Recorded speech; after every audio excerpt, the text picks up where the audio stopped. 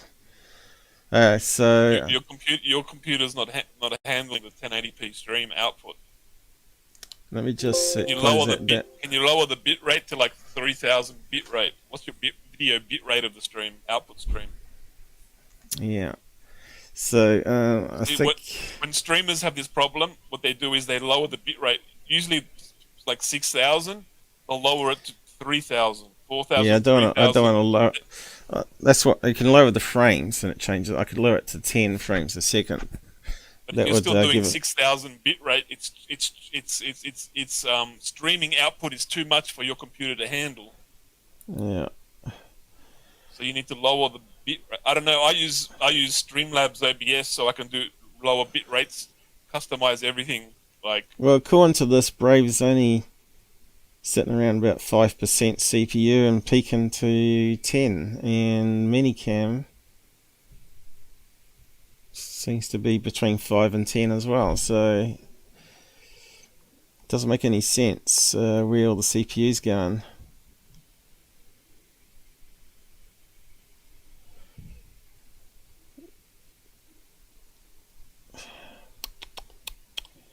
Yeah, it's definitely the peaking CPU.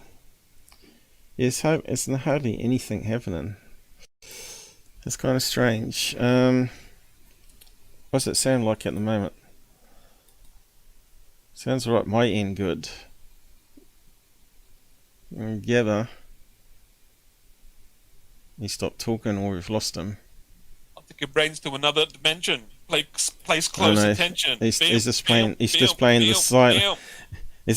silent game. So it's improved when I close the browser down. So the reason I run this on a browser, sometimes you get a website that gets hungry and it takes all the CPU and you can close it down. And I run the Jitsi on a separate one because if the Jitsi was crashing at one stage, it took out all the other browsers and we'd have to start over again. But there was never a problem in the past, but now it's a problem for some reason. And I've got all the maximum updates. The latest video game drivers, Microsoft updates, and latest browser updates. Everything's been upgraded and it'll be better.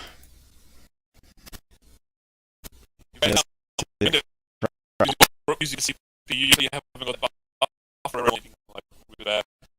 If Google changed the way it's streamed, have other people noticed that the YouTube browser seems more CPU intensive now? Maybe it's not just me that's noticed the problem, right? So I've got this camera now on a box, so it's up here, and it's looking further downwards now. But yeah, it looks like every time I click on the YouTube video here, it almost goes up to 100%, just loading, and you can see it's going to corrupt.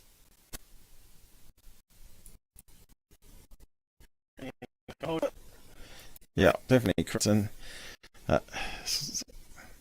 And yeah, I just turned off. Is it better or worse? I think it's worse without the GPU on. I think it's actually got worse. What have you got running?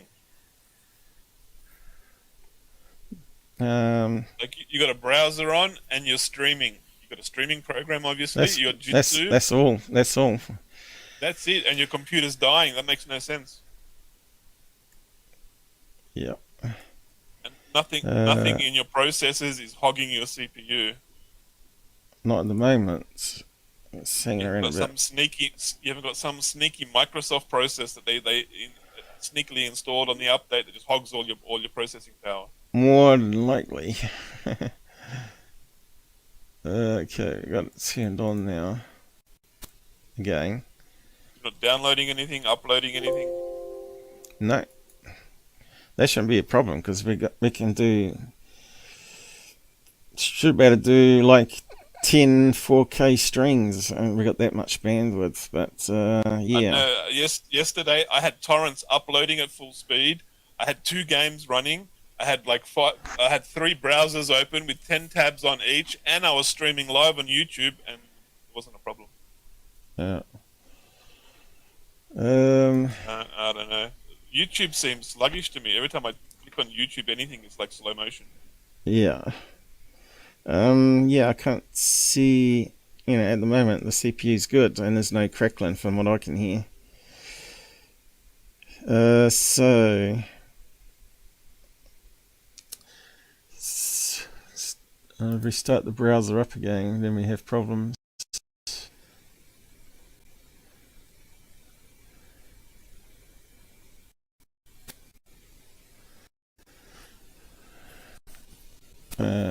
Okay, CPU's maxing up. Just loading. There we go. 100% almost.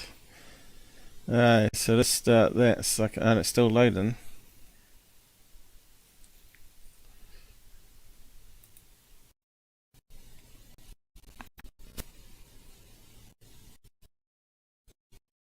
Good one again.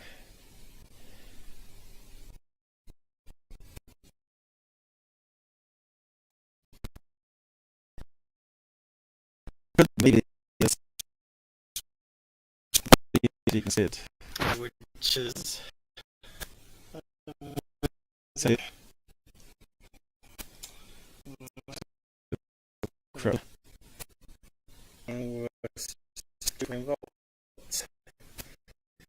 so it's all corrupting. Yeah, look, crackle.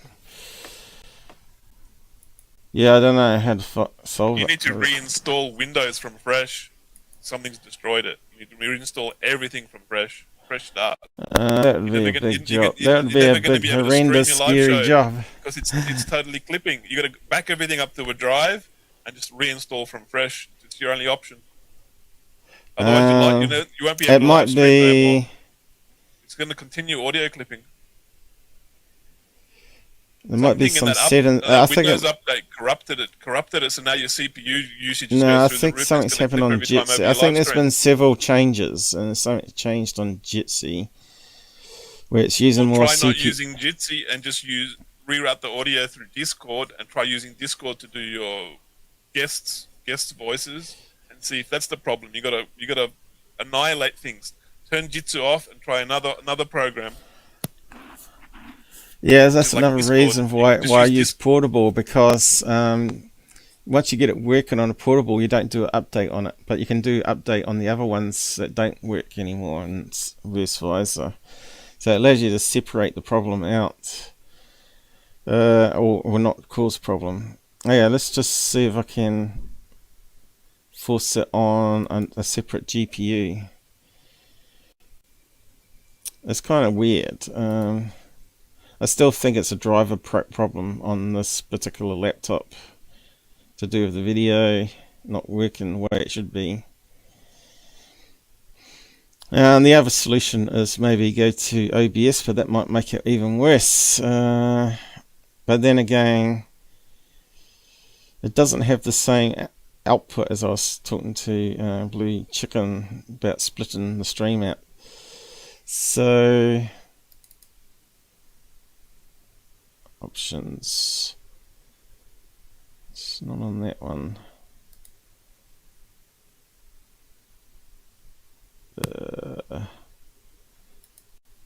I'm too high.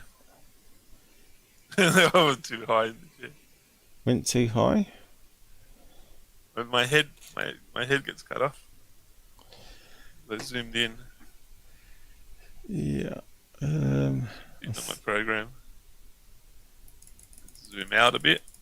Let me just see what. There we go, that's better. Portable browser on that one. Is it A? So it's A. Okay, let's see. This might make it worse though. So get it going to the high performance. Let's go to power saving one. And see if that improves Jitsi. Still looks like it's using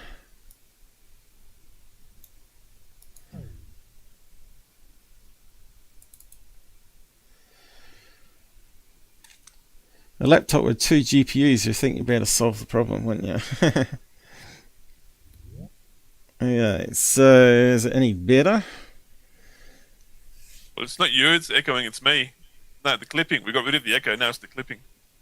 I got no clipping on mine. It sounds a bit clearer. I don't hear any clipping. What did you do? I told it to use the Intel GPU instead. Maybe there's too much going on for the other GPU to keep up. Intel GPU. So there's a GPU on your CPU. The GPU on the CPU, yeah. Which would make it hotter, you'd think. But we haven't got the video playing, so let's see.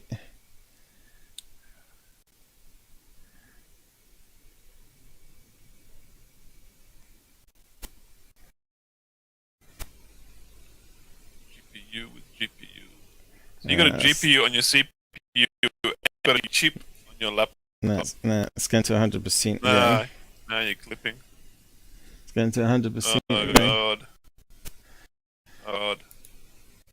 The update changed something on your thing. Change. Which is... Does it stop the clipping though?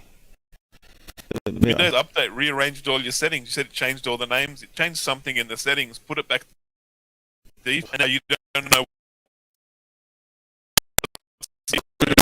Probably something like the net framework business, right? The net framework. You know, every time Windows does updates, they muck around with the security. Maybe you got a zombie bot army using your CPU to mine Bitcoin, and your CPU is maxing. Yeah, I think I disabled that, the Bitcoin disabler, just in case. What's Bitcoin disabler? It's like extension you can add on that knows all the different Bitcoin locations and it blocks them accessing. So if there's some code, hidden code, it doesn't. It's like it's stabilized out now. Let's just hit play again so it goes crazy. Swap those around. Beacon. Power outlet device. Okay, let me just check something here. I don't know if I can solve it. I really don't. I've tried everything under the sun that I normally would. Update your drivers, they say, but sometimes that makes it worse, as you know.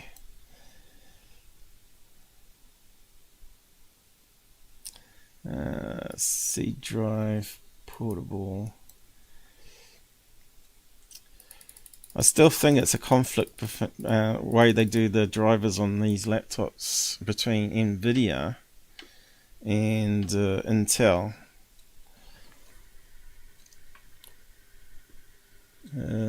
Portable, so it should be on that one. It does ruin the whole flow of the show, I know, but had to do another test. You zoom in, you got a video playing, you show a picture, and you explain stuff. You can't. Yeah, but it wasn't. What you say. It hasn't been a problem for 2 years, 3 years. So why is it all suddenly now a problem? Is it a hardware problem where memory's corrupting? Who knows? It's all things go wrong in this. It's a 4-year-old laptop now, I think, but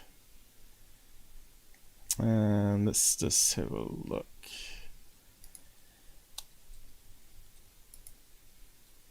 Let's try that. You gonna have your dinner? Oh, is it dinner time? I hardly got through my episode today. Well, you're only having chicken and coleslaw, aren't you? The potato. Yeah, I don't need to eat at the moment.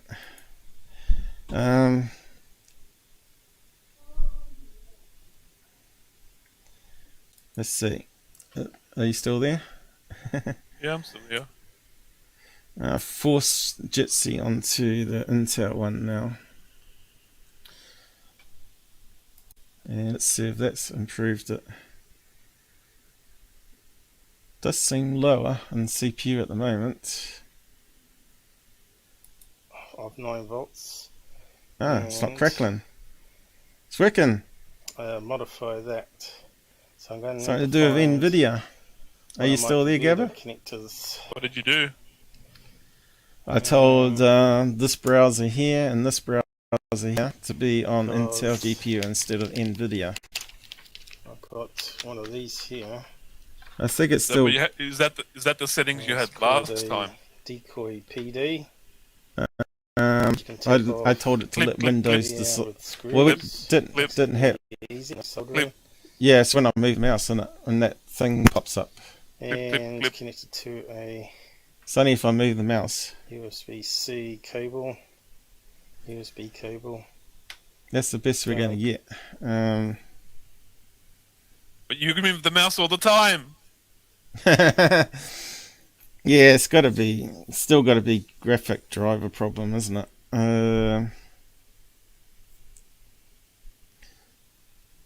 How does your CPU go through the roof when you move the mouse? Maybe Goofon hacked your computer. Probably. UFO Proof was meant to have a friends of hackers, and they were hacking people. So who knows? Testing 1, 2, 3. Sounds alright my end, and going out here on.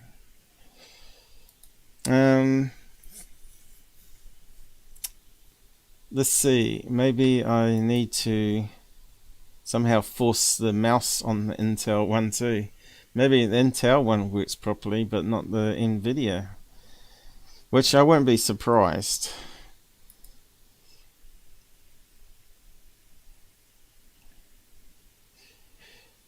Maybe you need like 4 GPU units on a laptop now. So you can assign different one to different apps and separate it out, right? No, you just need one good GPU. A cheap laptop has a GPU chip, which is not a GPU. It's like half a GPU. All the CUDA cores missing and all this stuff missing. Half the memory clock speed. So if your laptop has a GPU chip, you will barely run a game. Like I'm talking like 15 frames per second. You can't play a game at 15 frames per second, but that's what a GPU chip does. That's what the old ones were doing. The new GPU chips are probably a little bit better, so you might get 20-25 frames per second. It's still very unacceptable. Yeah, but if I can get this working for another 6 months while I save up for a new system, because then I got this like that I could probably use that as a separate server even, right, for streaming. Set it up as a stream one.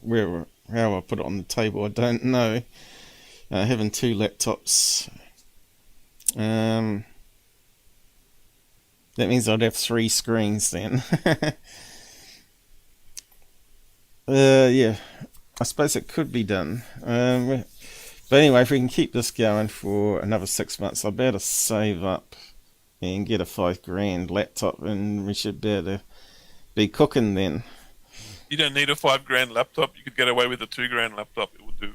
Not in New Zealand, you can't, because of the middleman markup. Middleman markup. Is it corrupted now, guys? The CPU, I've now told the magnifier at least to be on the Intel one. Although you see, it's peaking, not too bad.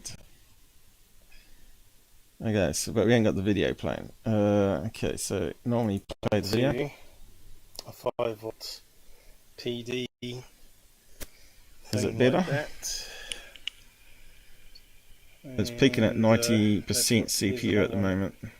Has got the screw ones on, but it's not 100% now. I can't hear any clipping. Big and small.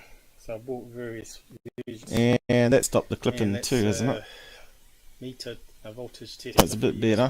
Which I use. I think. And we're I'm not hearing it. 9 volts. So that's where we're at. So I'll just plug that in. Okay, I'm going to zoom in.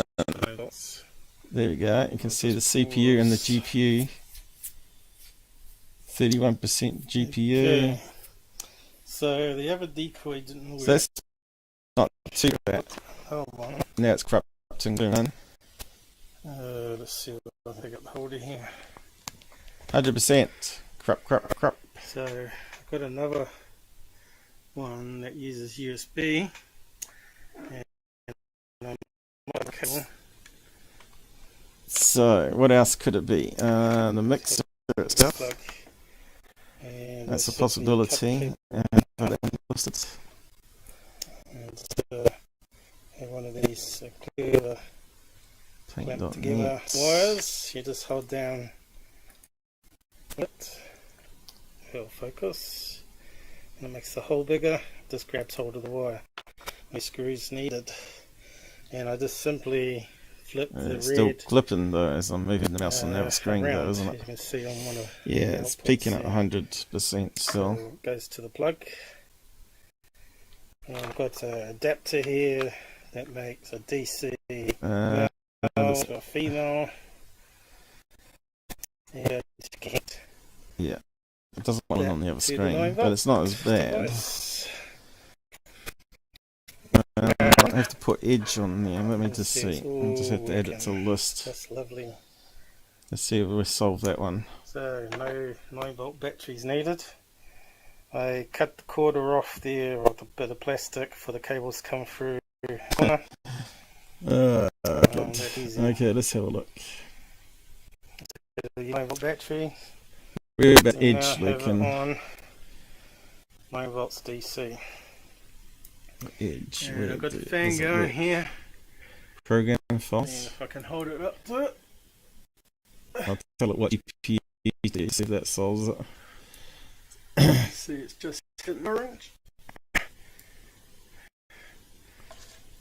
Picking up the electric field off What's it? the motor. Microsoft. And I think the light does much. At least it's not clicking, so it can work with that, I guess. So if you ain't got the right, when the battery runs out, that light one Whereabouts does turns Microsoft off. Edge hiding? So as we go near the computer, it probably should go up again. Damn, I can't find Microsoft Edge in the program files.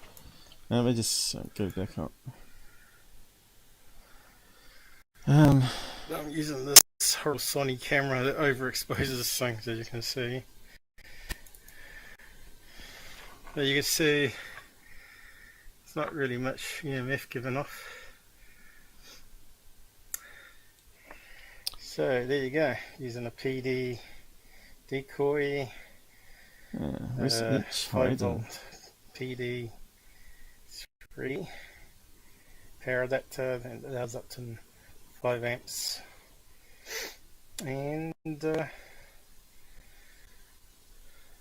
Stuff for there's this. voltages that you program with the decoy, Let me just pause which is that. normally Yeah, so I got that in the bedroom. It hasn't gone above the green levels until I turned on the fan on the other side of the room, and as the fan started up, it put a big pulse right through the room, and this went up into the red. I should film it one day and show you. It does actually work. It's really good meter, that one. Where did they hide Microsoft Edge? Because I can't find it. Don't tell me it's under user accounts instead of in the program files. Whereabouts are they hiding that sucker? Program files, what's it under? They got an X86. It's not even a 64-bit program Edge. That's probably the problem. It's probably Microsoft Edge that's the damn problem. So yeah, can't find it in there. I've got to go into the other program folder. So I hate it how they separate it out like that. What they should do is when they make the folder, they should actually put in brackets x86 or whatever, instead, or 32 bits. They should have in brackets next to it, and have it all under the same folder. I don't know why they separated it out. It's kind of, I don't know, I just don't understand Microsoft's thinking. Was it Windows Edge? Windows, or was it MS Edge? I forgot now. While talking, was it Microsoft Edge? It's easy to understand Microsoft's thinking. Bill Gates, understand Bill Gates' thinking. No, I can't find it now. Bill Gates was grifting everyone take the V, but his children never got the V. Now you know what Windows is doing. What's happened? Where did it go to? Why can't I see it? Have they got invisible? Have they got a system marked as a system to hide it? I bet they have. So I can't see it here to select on it. It was... let's have a look. I reckon they got it hidden with system flag. It's always damn stupid problems. Where they got it going? That's the wrong one.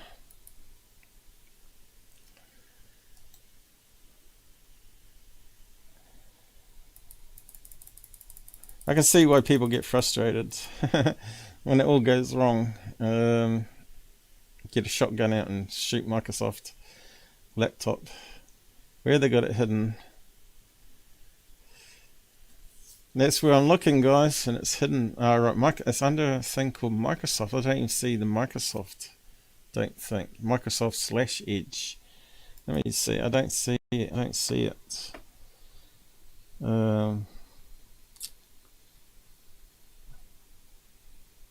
Where's the folder called Microsoft disappear to? Should be here. Right, now I see it. I found you. It's garbage. Hang on.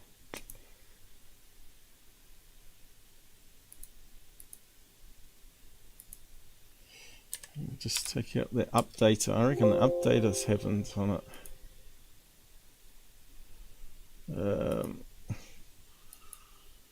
Let me just delete that sucker while I'm here.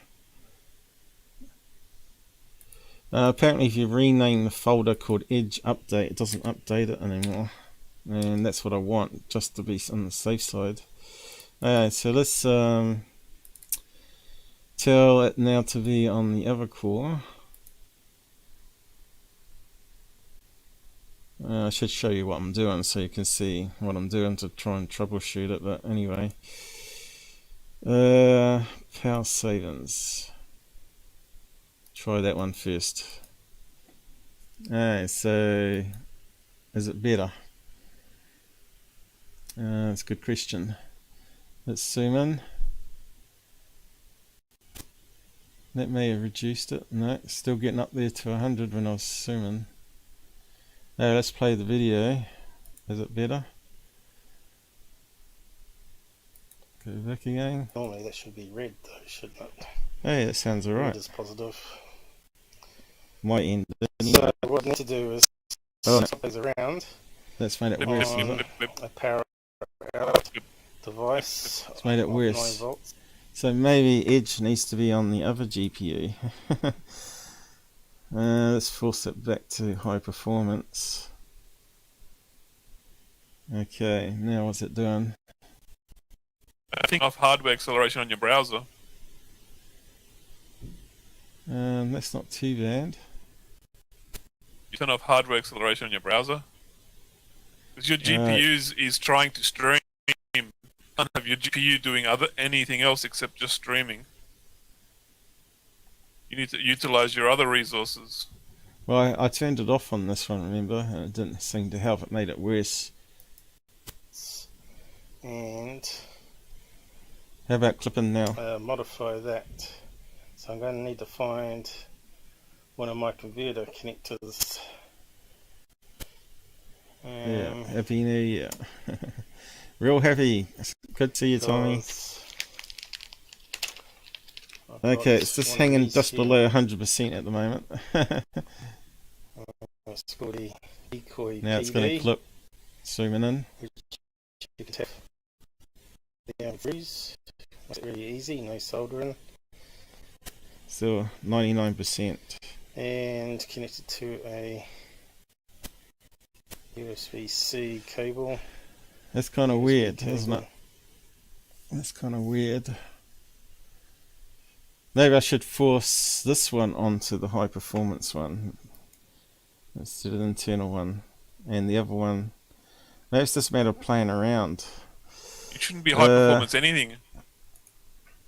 You don't have high performance gear. You should not have high performance settings. That's what they call it. They call it a high performance. The NVIDIA, they call it high performance.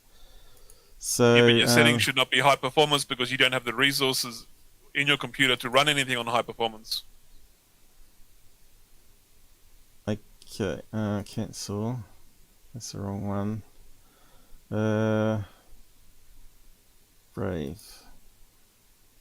Okay, what's it set to? No, it's on power saving at the moment. So this is on power saving, that's on power saving, which is the Intel GPU as they call it. But maybe this one needs to be on high performance. Let's save that one. Let's see. Does it change it now? Or make it worse? Going to a 5 volt PD.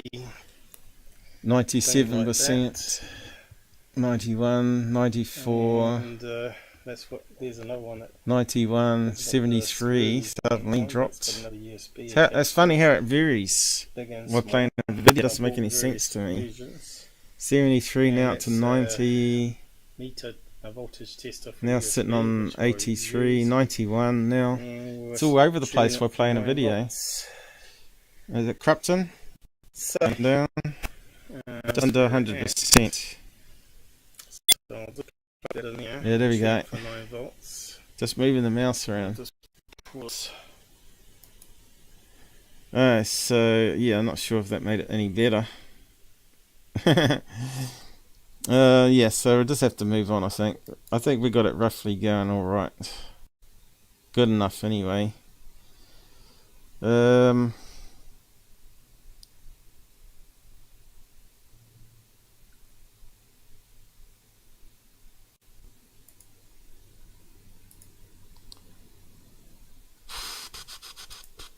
Just try that. How's that looking? It still picks up there. So why does it peak up? Why does it need to peak up when it's got GPU? It doesn't make any sense. Okay. So the other didn't work. So I looked at another one. It's not too bad. You can see how the CPU's jumping around just playing a video. So I've got another one that uses USB. But that's acceptable at the moment, isn't it? I think that's alright. It's just when I initially zoom in. Has a DC plug. Are you still there, Gabber? We lost you. Still here. Cut the cable in half. Yeah. Okay, I think we got it solved for now. So what we got for the side chat coming up here?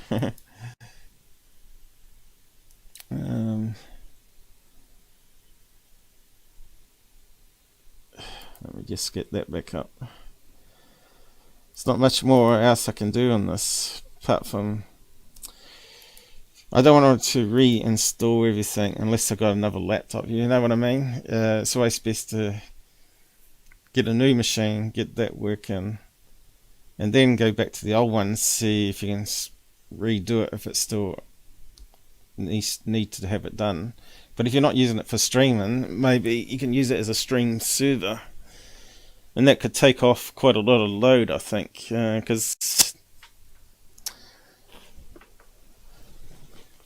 but that means the other laptop's still got to encode it though and send it to the other one, which then sends it to the internet.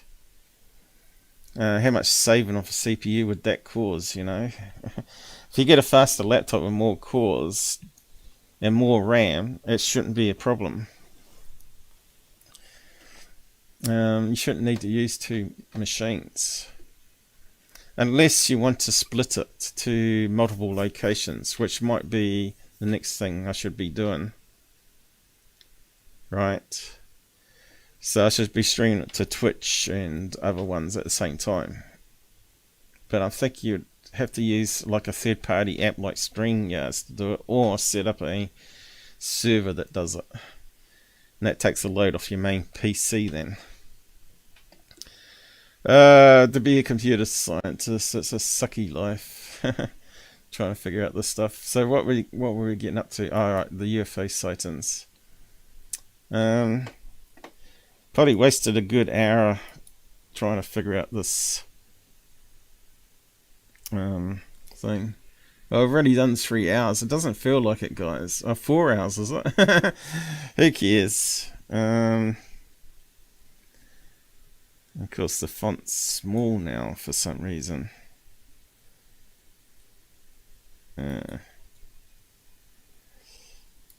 Let's up it a wee bit. Or does it change the chat window? I think it does. It might do. Looks alright though. I don't know. We'll just try that then. Okay.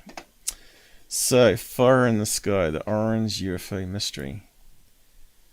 So, this has actually got a lot of cases here. To go over the Orange Orbs, right? For many years now I've been interested in UFOs. People witnessing unexplained things in the sky.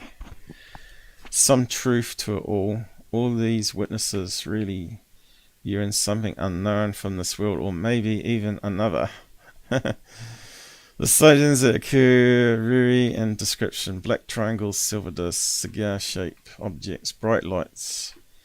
Now the list goes on, but one type that seems very common here in New Zealand, indeed in many other parts of the world, are bright orange and red lights.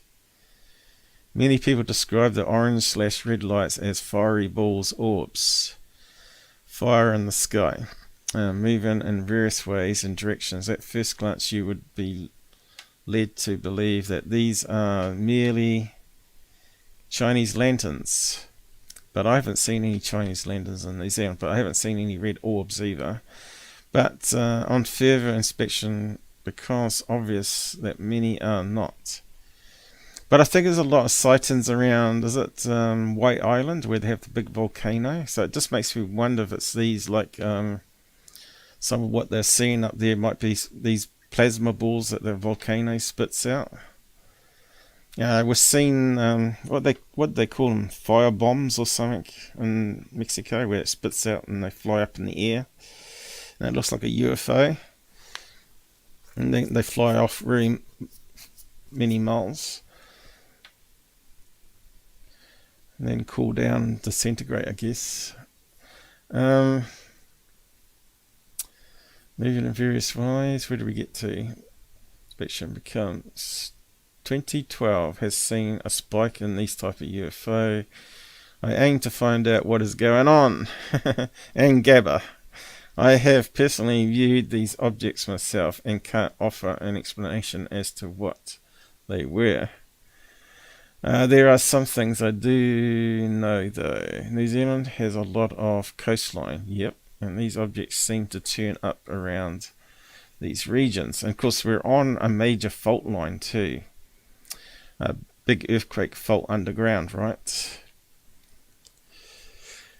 If you look on the map of New Zealand, okay, he's talking about New Zealand orbs here, but which is close to Australia, of course. But if we have a look on the map, see, that looks bigger. What happened there? I never scaled that up, but okay, we can live with that size. Map, that one there.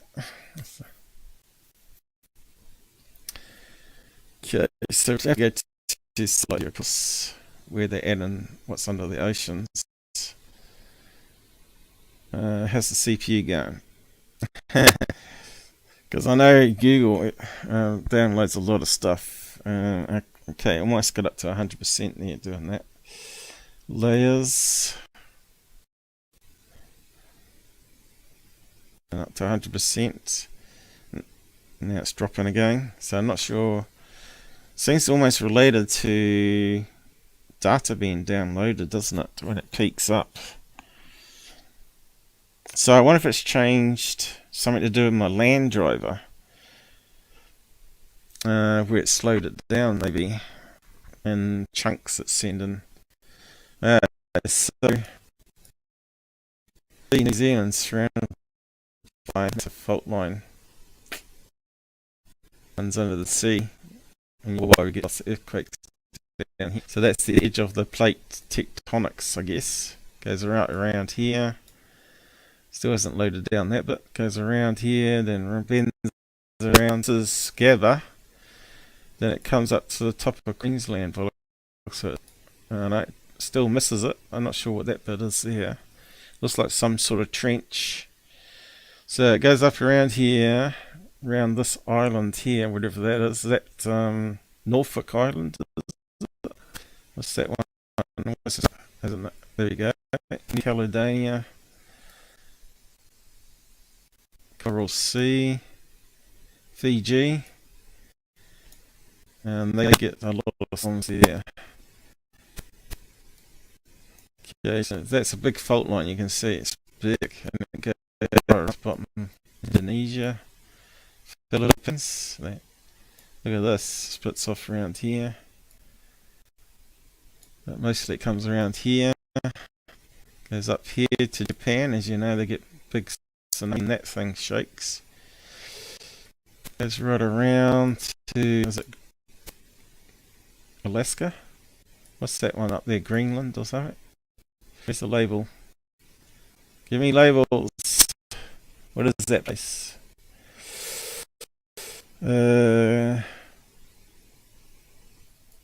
Alaska, isn't it? Sea of... Can't quite read it. Oh, my eyes are not out. Bering Sea. So that's got to be Alaska. Okay. Look at there. Earthquake territory. Flying around. So this, what's this over here then? Oh, Russia. Forgot we head off that way. So that's next to Asia, Japan, and that's part of Russia, is it? And because they keep wanting to take over countries next door to them. I wish I'd put labels there. And now it comes around to Alaska.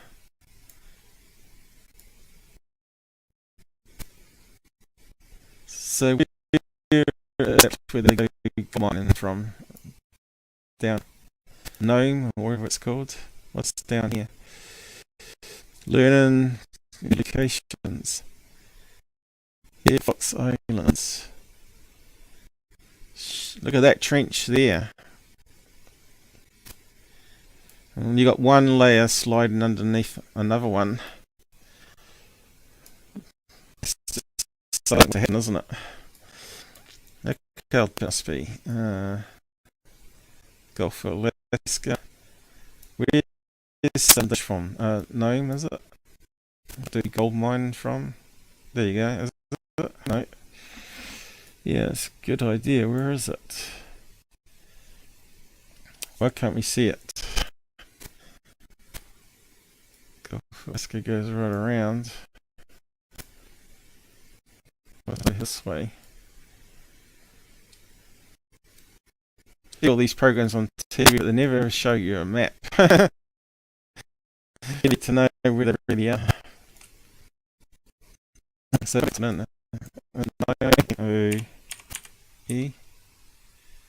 Alaska, whereabouts is it? Take us there. Okay, there we go. Looks like it on the TV.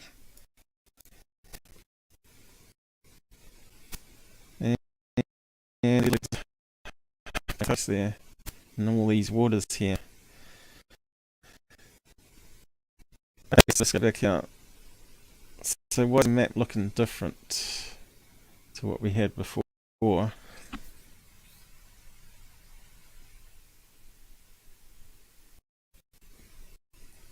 Alright, so they're quite a fair distance away from earthquakes then. They're up here. and the more calmer seas, I guess. So that's learnt something new up there. Comes down to here. There should be a big trench. Actually, it's two trenches or three coming together, isn't it? Is that one of them? So you got this one here. It looks like one coming down this way. But if it's three intersect, so that's why you get that many 100,000 years or whatever it is, it sort of slides. Then you come here. Looks like big trenches, but it should be running down this side here. All the trenches down here. Plate tectonics. See all the scratches? Yeah, a lot of scratches on the sea floor, right?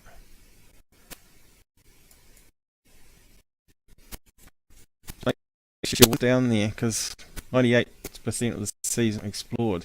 So what's all these lines here? What causes them? Is a good question, isn't it? Ships, fishing boats. Question: what's all these lines? Are they sort of added on to lay or something? So much to learn. There's so much to learn just here. You can see there's big trenches right under the sea. So we're about to Titanic. It's meant to be fairly deep.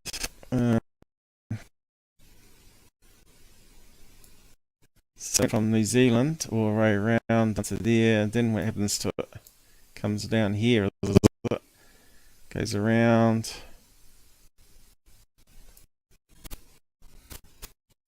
Or does it come off here?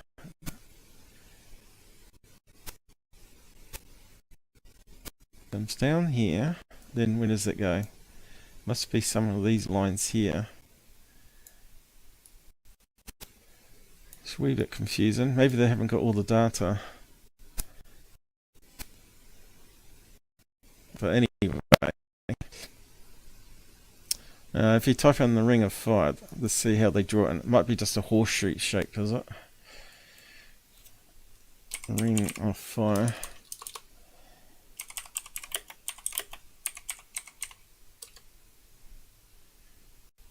Okay, yeah, it's a horseshoe shape. So just saw it on the map. It comes down to the bottom of New Zealand. New Zealand's right over it. It's off the coast of Australia, but they don't feel any earthquakes. And you can see UK is way away from it. Where is it on the map here? Let's just go out again. Why is it not zooming out? So, oh, that's out. Okay, that's why. Come on. So, okay, away from all this. So there's the nearest Ring of Fire going down this side, and UK looks like it's in a safe place, so that's why they don't feel any earthquakes. And this region here, I guess, Turkey does get a lot of earthquakes. Where's Turkey?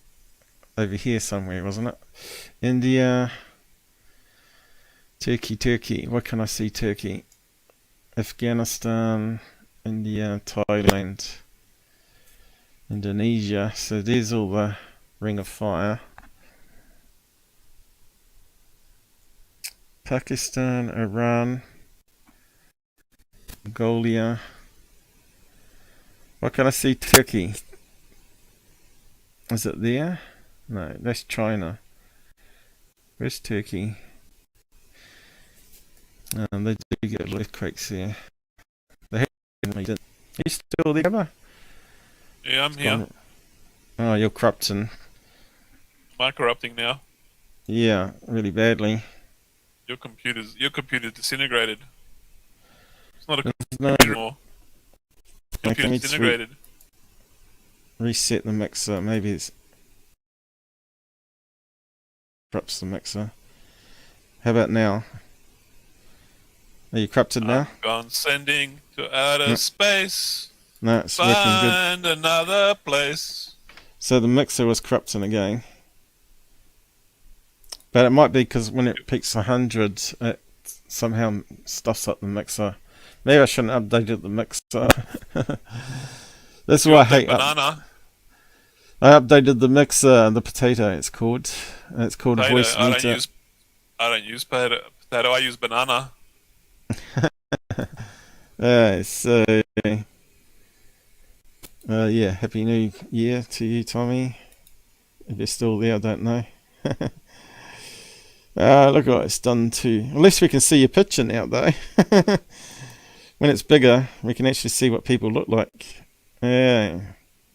So there is one benefit, but yeah, that's just terrible how big it's made things. So I got still some work to do on it, obviously. Yeah. We're trying to find Turkey. I can see it. I shouldn't be using that soon. Nobody cares about Turkey. Yeah, but they get a lot of earthquakes there. Vietnam. Here's somewhere. I'm just wondering why they get so many earthquakes, because they've got to be close to that fault line here. Turkey. Okay, whereabouts is it? Yeah. Location, but where is it? I can't see it. Oh, there it is. So there is a fault line here, isn't it? Edge of a plate tectonic here, is it? Going around. So that why it shakes here, but it's not on the edge of the ring. It's a fair distance away from it. So that must be another plate that it's sitting on there. We should actually look that up, actually. Plates, locations, tectonics. What do you call it? Okay, we'll just try that.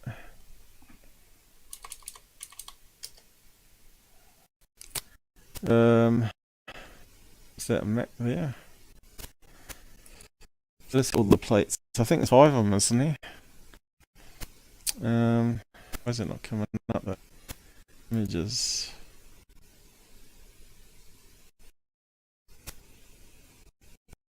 Yeah, that goes way up.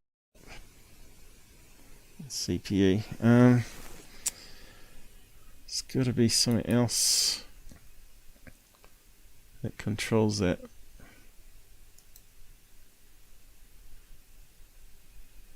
I'll just check this. What I changed was the infinity on that one. Maybe it doesn't like me doing that. Might just put that one back to normal. IO priority. What have we got on that?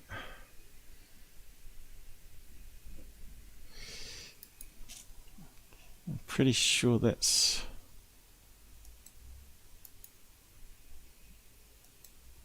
streaming.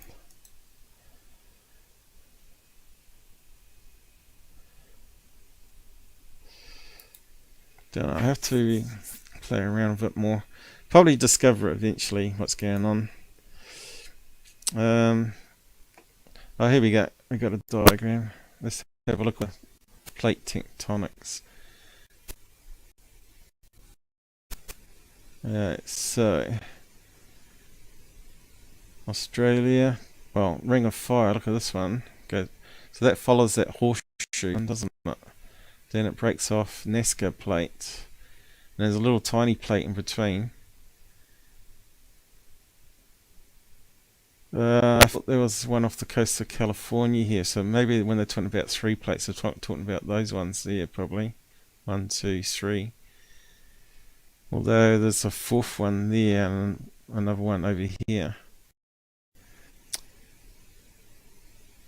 And that sits on a big plate itself there. Major tectonic plates. So there's the minor ones too then. What do we got here? Complicated, isn't it? So Australia. There's a lot of fractions of plates in the crust then, isn't there? I didn't realise there was that many actually. So there are major ones, and obviously these ones are minor ones here.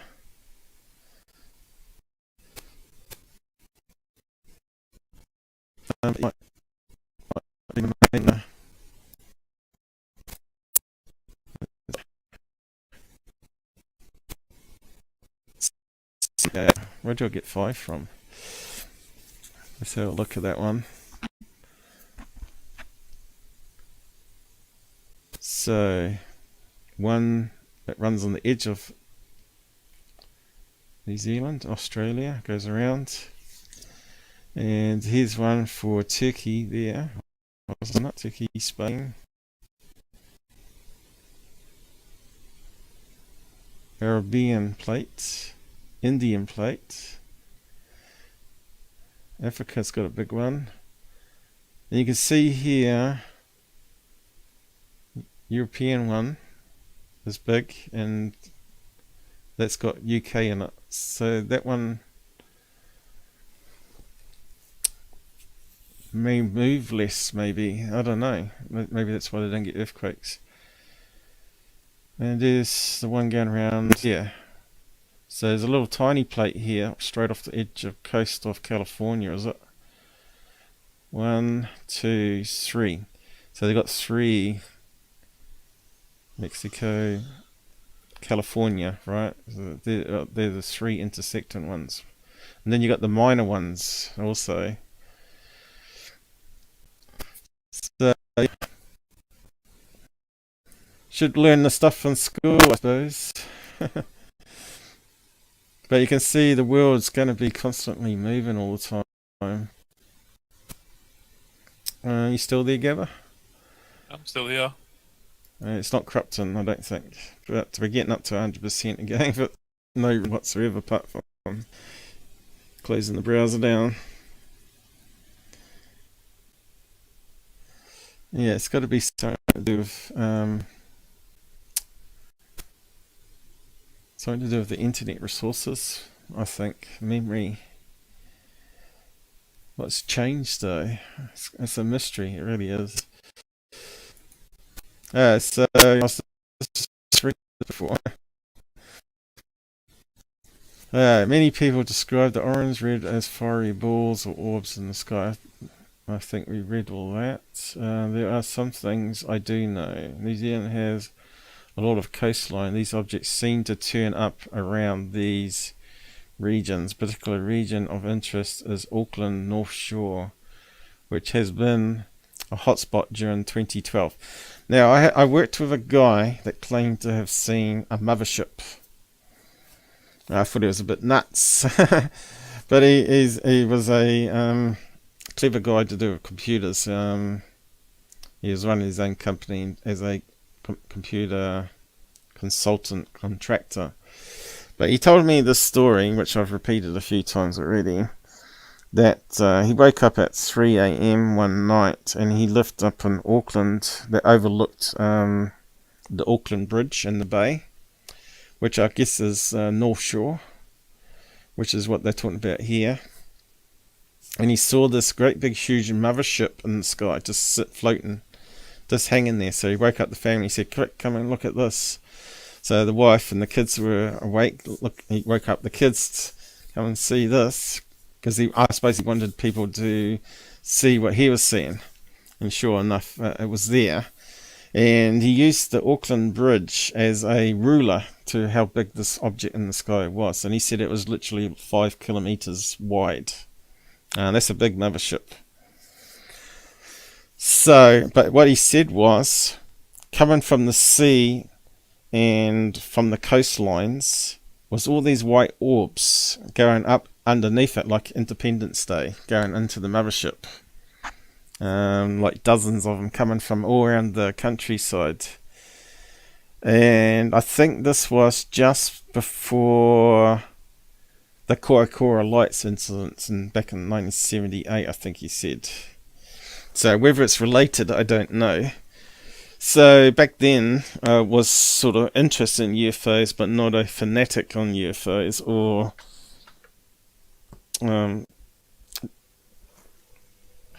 but I was running the CAD cam back then, and I just gave it up, actually, did I? No, I was still, what I was doing is I was contracting, I had given up my job as a IT admin for CAD cam and electronics there, and got this job with the school as a school IT administrator, and they were using this contractor, and of course what he had set up the network, so sometimes I had to get him in to sort out some stuff and explain what he did. And anyway, but we sort of become friends, and he was telling me the story. So he's always been interested in UFOs ever since, saying that they're real and he's seen them. So would you have a big mothership with orbs going into it? That would be Black Ops. Who knows? Again, they don't tell us everything, as Gabber keeps telling us. But They don't wouldn't tell you us like? anything, but we can't. We can only guess. We can only speculate. Yeah, but wouldn't you like to catch that on your sky camera? I certainly would like to capture it.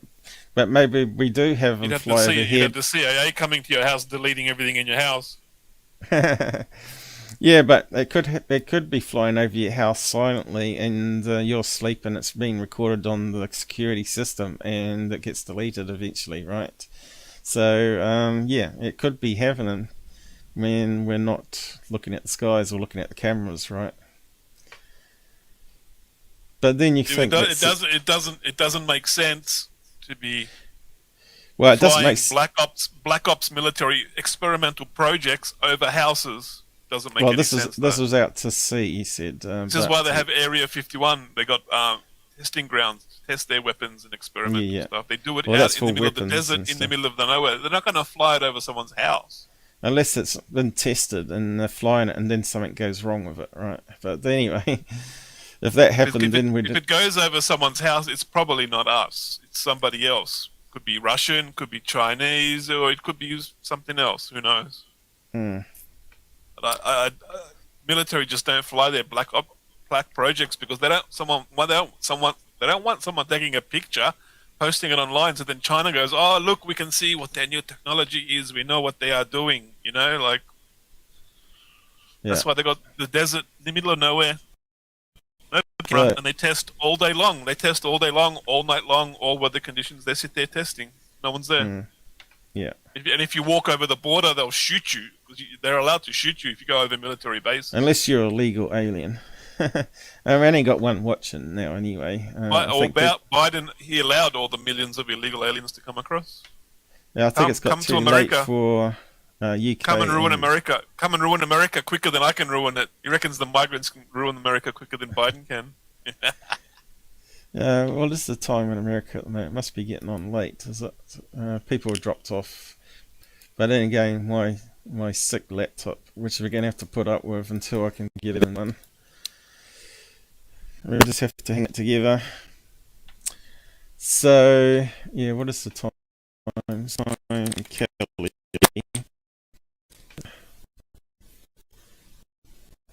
Is that one? That's Columbia. That's 1 a.m. Time Kelly form. Yeah, what's the time yet? Oh, it's not too late, but the holidays you expect people to be on, wouldn't you? Yeah. Okay, let's. New York would be 1 o'clock in the morning, so if you're over that side, you're going to be in bed probably. Oh, try and get Nook. Hey, how you doing, Paul? Still can't even do that.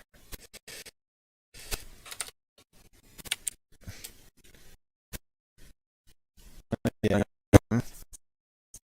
3 hours difference. I mean, give or take daylight savings nonsense. And we're not really doing much here, and Trying to fix his computer because he can't stream properly. yeah, the CPU's going from like 40% all the way up to 100 for no reason, and we're not really doing much apart from I'm just typing in, doing searches. Clips the audio. Clips the audio every time you do the. Who are you talking to? Chinese gal? You. I thought you were talking to someone in the room with you. Nobody hears me and the cat. Alright. UK.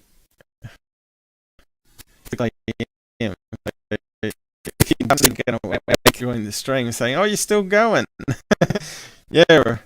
Unfortunately, I found a problem. Some of the alternate streams won't allow me to do more than 6 hours, so might have to come back to this. I was going to do the goof on stuff. Maybe I should just do some goof on stuff and have a bit of laugh. Says excellent connection here, so that's kind of what you'd expect. Right, sightings is back. Alright, especially light up like a billboard. Yeah, so I was going to go through all these stories anyway, but I might go through some of them. So he's got a few listed here from 2012, Christchurch even, which I've never ever seen a large orange ball of light, but someone has. Ball of light. I filmed one last night. I filmed 10 one o'clock. last night with the P1000. I filmed one last night with the P1000. It was dark orange, like black orange. I thought it was Jupiter. I just went outside to eat some barbecue shapes. I was eating some barbecue meat lovers shapes, and I just went outside, just looking at the stars, eating, and I saw this big orange light, and I thought it was Jupiter, so I didn't think nothing of it. Then it started moving, and I was like, "Why is it moving for? Is it just, you know how when you move your head, the stars move?"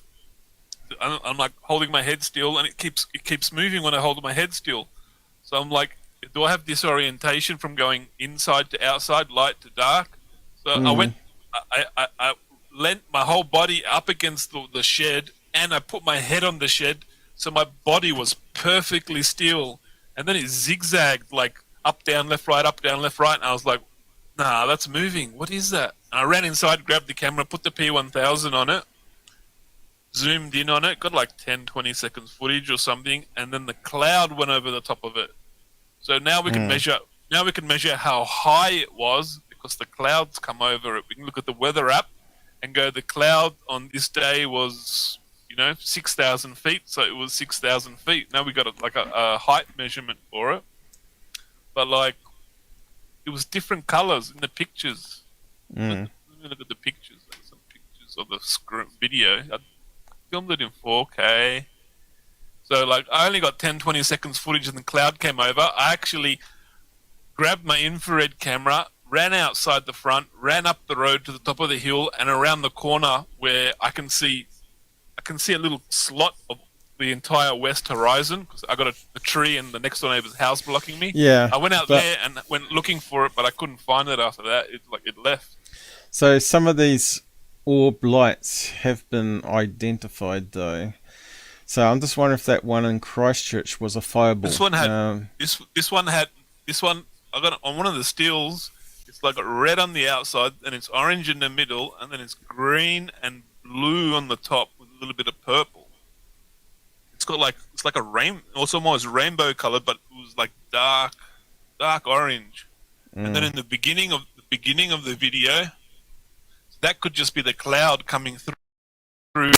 That might be bits of cloud coming through, changing the color because there was a cloud there. So I maybe the cloud came through and made it change the color. But at the beginning of the video, it's like it's got this distinct, it's really bright. And, it's got like a weird like like a hexagon that's lengthened a little bit, sort of a shape. Slightly slightly elongated hexagon. Yeah.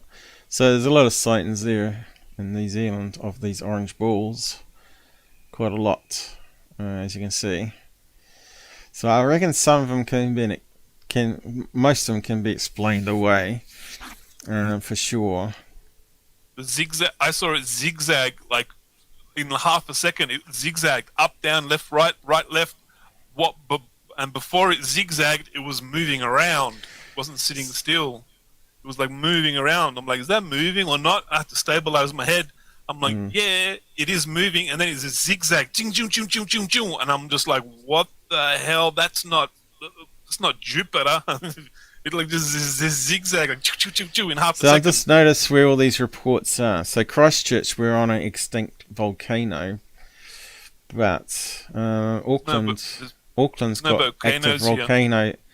It's got active volcanoes all over the place here. And you got White Island here, and you got Auckland, and they're basically living on top of active volcanoes. And you got the Palmerston North one here, another volcano. I'm not sure about Wellington. Does Wellington have a volcano? I don't know. I don't think so. Let's volcano. Let's see if we can find out volcano locations in New Zealand. So it could be related to something to do with volcanoes, but I would doubt it. I think it's more likely the movement of, how many earthquakes we're having. It's got to be, these plates got to generate energy, right, as they're moving underneath each other. It's got to generate electromagnetic energy, as the rocks are rubbing against each other. Which is going to charge the atmosphere above, or the sea above the sea, right? Which can form these plasma, and I just wonder if that's what may be happening. There's no volcano here. No, but you might be getting them from New Zealand, like that. You see, might be just drifting. They're flying from the volcano 1,500 kilometers all the way to here. Yep. It's possible. We don't know anything about it. And then zigzagging at top speed. Because if they're coming out of the volcano in New Zealand, they're just floating around. They're just moving, floating. Yeah, but the zigzag can be explained by ice crystal layers in the air, especially around where you are on top of a mountain range. Yeah, but it's the middle of it. But then it's the middle of summertime, so there's no cold air to make ice crystals. I was talking about the story. I went out walking the dog one day, and I was looking at the star. Like mouse 40 cursor. degrees Celsius. My mouse cursor was moving around like this, and this object was looked like I realised at the time there was a thin cloud cover that came across the star. Can't hear you. You're clicking. Whatever it is you're doing, you're clicking really bad. Is it clipping when I'm doing it? I can't understand what you're saying. It's clipping that bad. I hear like brup, brup, brup, and then two words, and then brup, brup, brup, brup, and then two words. That's what I'm hearing. You sound alright to me, though. Let me just have a look. Can you talk? Maybe you need to like not do anything on the computer while you're talking, because when you do something on the computer while talking, it like clips. Yeah, but your voice and my voice are going out to Google, okay? I just did a check. So it's to the browser, wasn't it?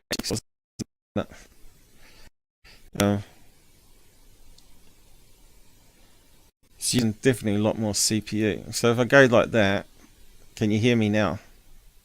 I can hear you now. And if I move the mouse, you're not hearing any clipping sound. So it's got to be something to do with the browser.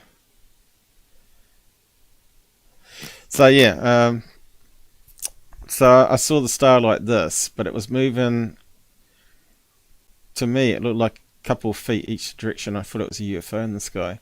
But then, when I got and sat down on the bench and was watching it, it didn't look like it was moving. But I saw a cloud cover, which I didn't see at first.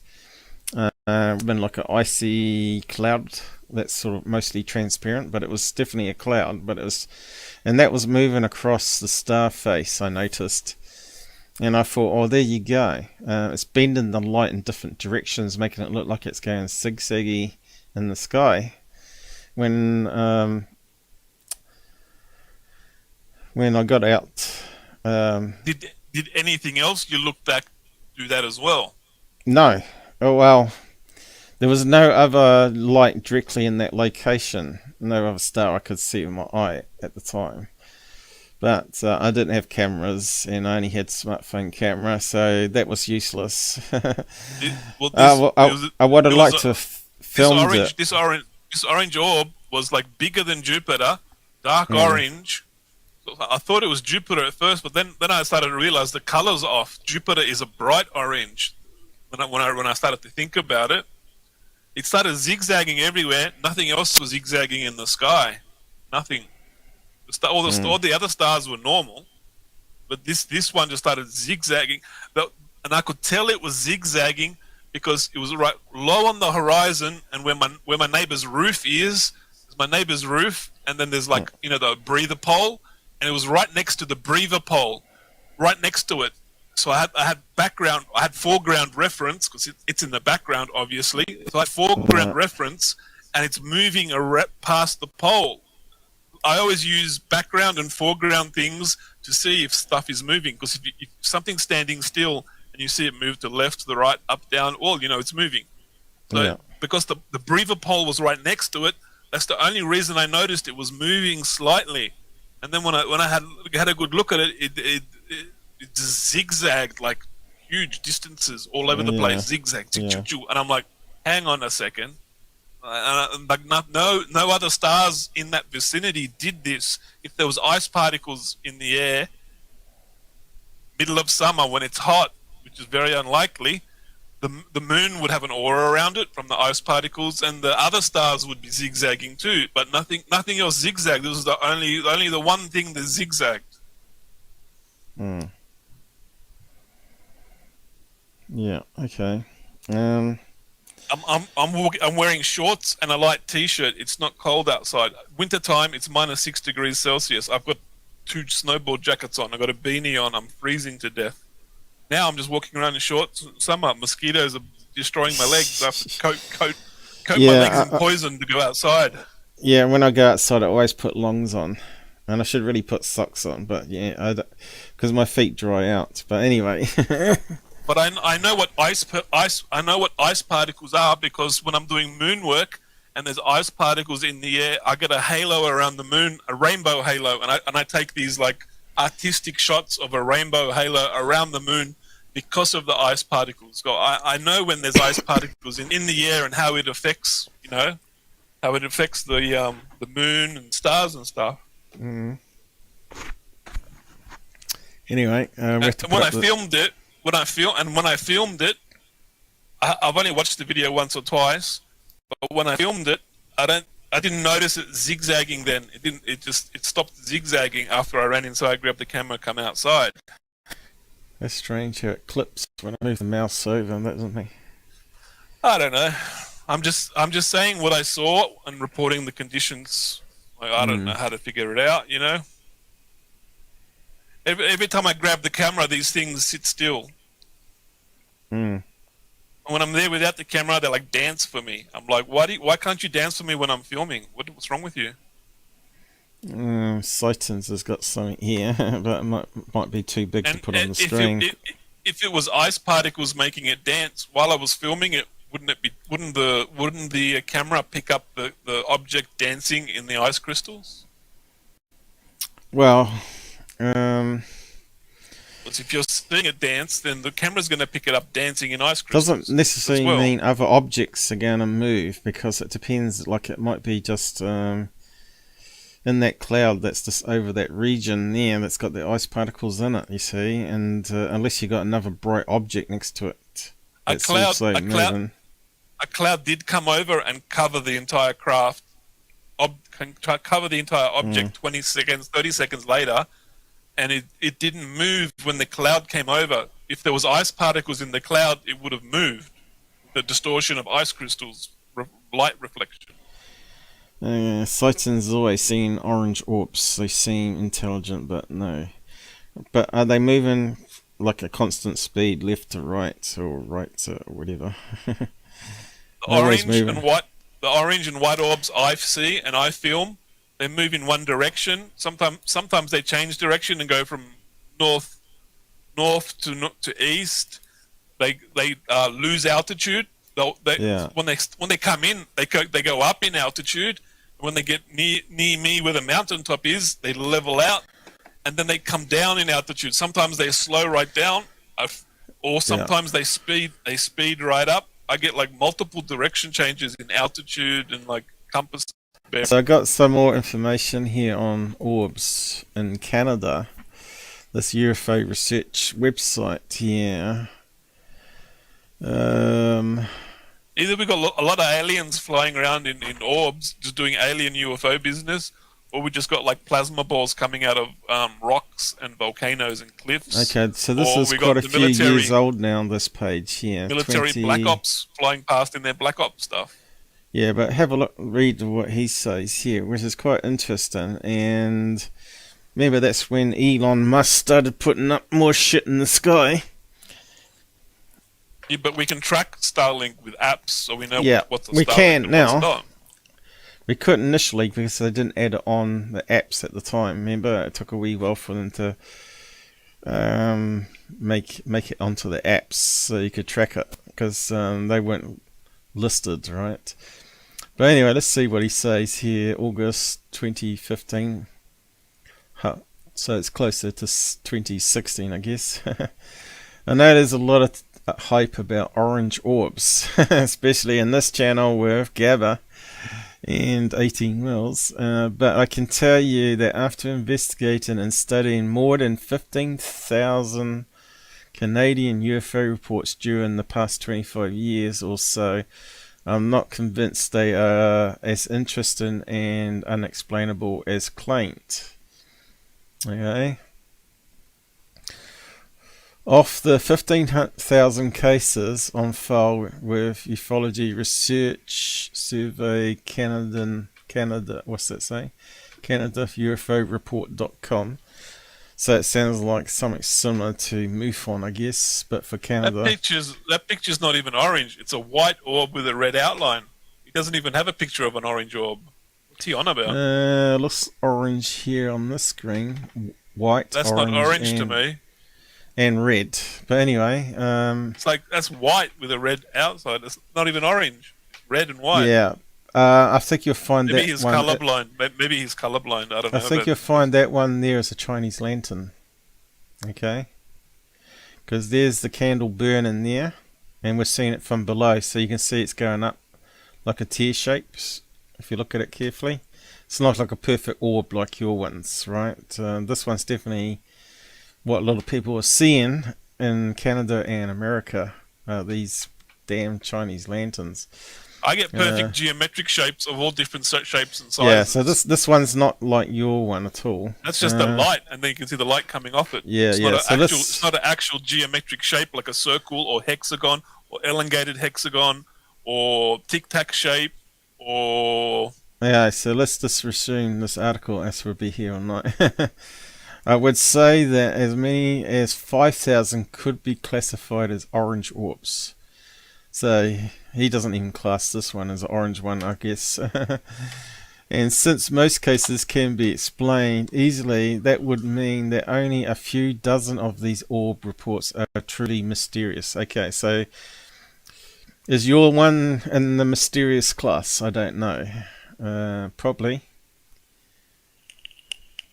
Okay. So he's not written them all off here.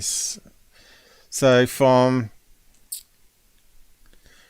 15,000 cases, 1/3 of them are orange orb reports. This is in Canada on their database, and only few dozen, 24 of those 5,000 can be explained as mysterious. So that means there's quite a lot. What's that? 99% of the cases are explainable.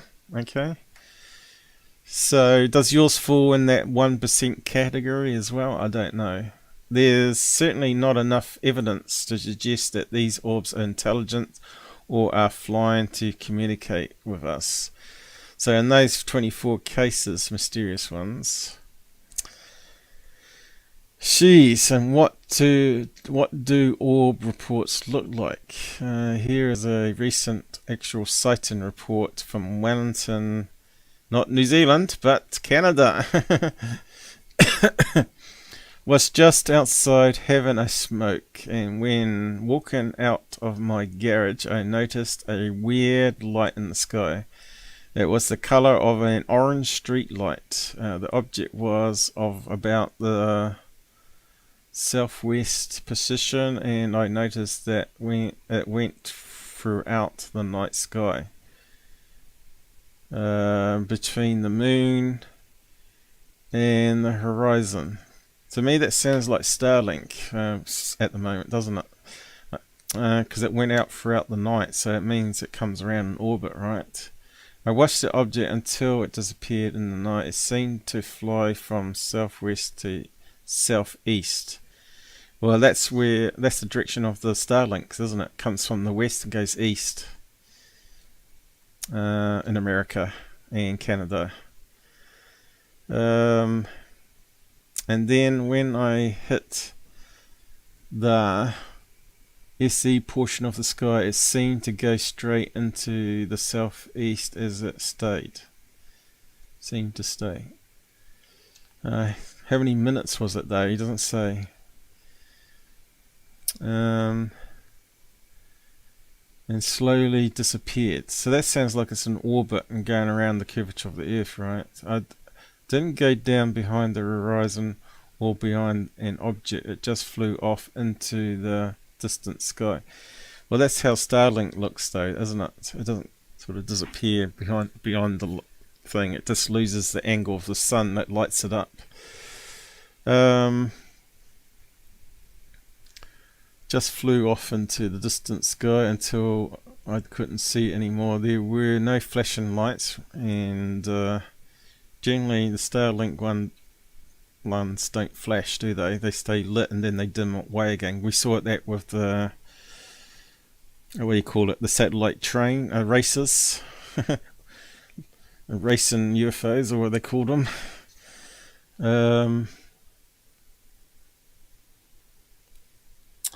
Let's see, a solid orange ball giving off a orange glow. That does sound like a Starlink reflection. Wheels says we need a big net to catch an orange orb. Lol. Wheels also says I captured one that descended down towards me. Then, soon as I moved the camera, it descended back up to the sky. Right, that does sound mysterious. We get a lot of direction changes. with these orbs, which just makes us think, what is it? Yeah, like but could that have been a Chinese lantern though? Going distance. Up and down. Yeah.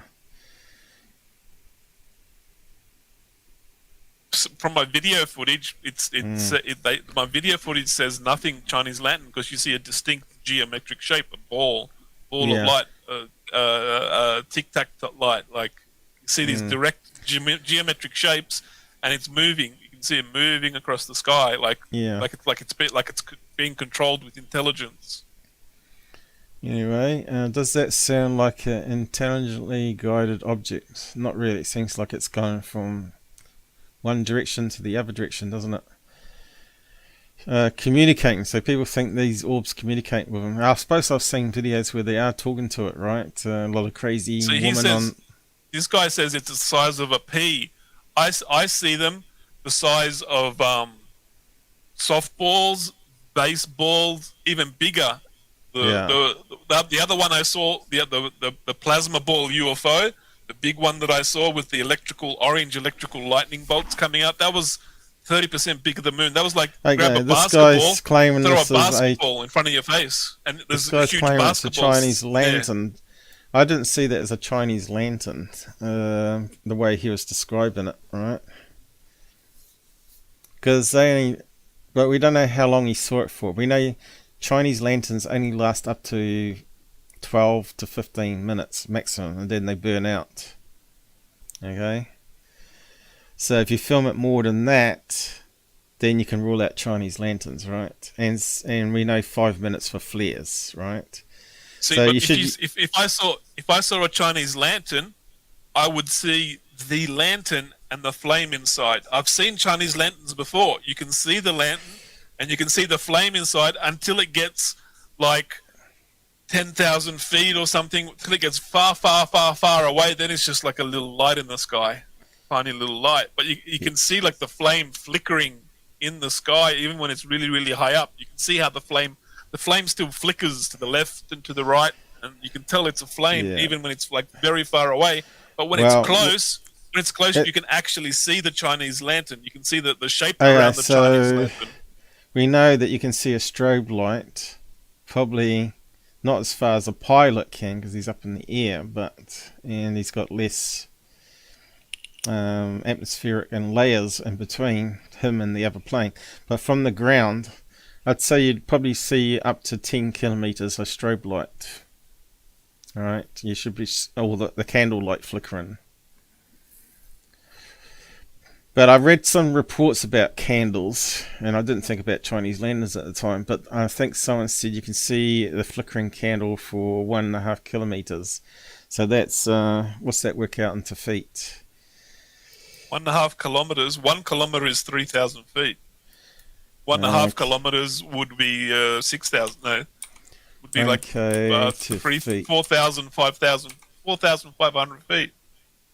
So they said about 1.5. Okay, so it's up to 4,500 feet. Yeah, well, 4,600. Closer. Okay, Mr. 93 feet. This one wants to debate over 93 feet. Look, I got good maths here. Yeah. So being a glider pilot, you have to know feet to kilometer conversion real quick. So you can do calculations. Well, you can always ask Google if you got connected to the internet. Why do you have like 15 Twitter tabs open, and you wonder why your CPU and your memory gets clogged? Yeah, but they're not running. They're just there. They don't run the more tabs you open, the more memory you're using, which clogs up your computer. The memory's sitting at only 50% used, right? It's not the memory's not a problem. Things that you don't need that, like, and your computer's like over, You can see RAM's only 50%, 60% used, right? So it's not a problem. You should close anything you're not using when your computer's having problems during streaming. We never had this problem. It doesn't matter if it's not doing the RAM. You don't know what's be causing it. We never had the problem of the CPU suddenly peaking like this. I know it did a wee bit for the magnifier. Have 20 Twitter tabs open. Don't worry about it. Move on. I've always done that, and it's never been a problem. So why is that a problem now? You see what I mean? Something's changed, and I don't know what changed it. I just put it down to Windows being assholes and rolling out something in the background that changed it on the next reboot. Even though I had it disabled for doing updates, I think something still happened. But anyway, it is what it is until I can get some. If I get some more cores, it won't be a problem, right? It'll keep lowering it down. If we double the cores, then the problem's gone away. Because what's 100% now will only be 50% on the newer laptop. So it won't be a problem. But yeah, it'll be a lot of setup and reconfiguring to do. But anyway, he reckons it's Chinese lanterns, this one. I have my doubts. Seemed at the beginning at very fast speed, and those satellites don't have a really fast speed though, do they? And Chinese lanterns, so yeah, okay, the eyewitness account may be his perception is wrong, but okay, so yeah, so this kind of case is typical, or the orange nautical lights that are reported. Now, sure, there are cases where a witness may say that their orb zigzagged or made a 90-degree turn or danced in the sky.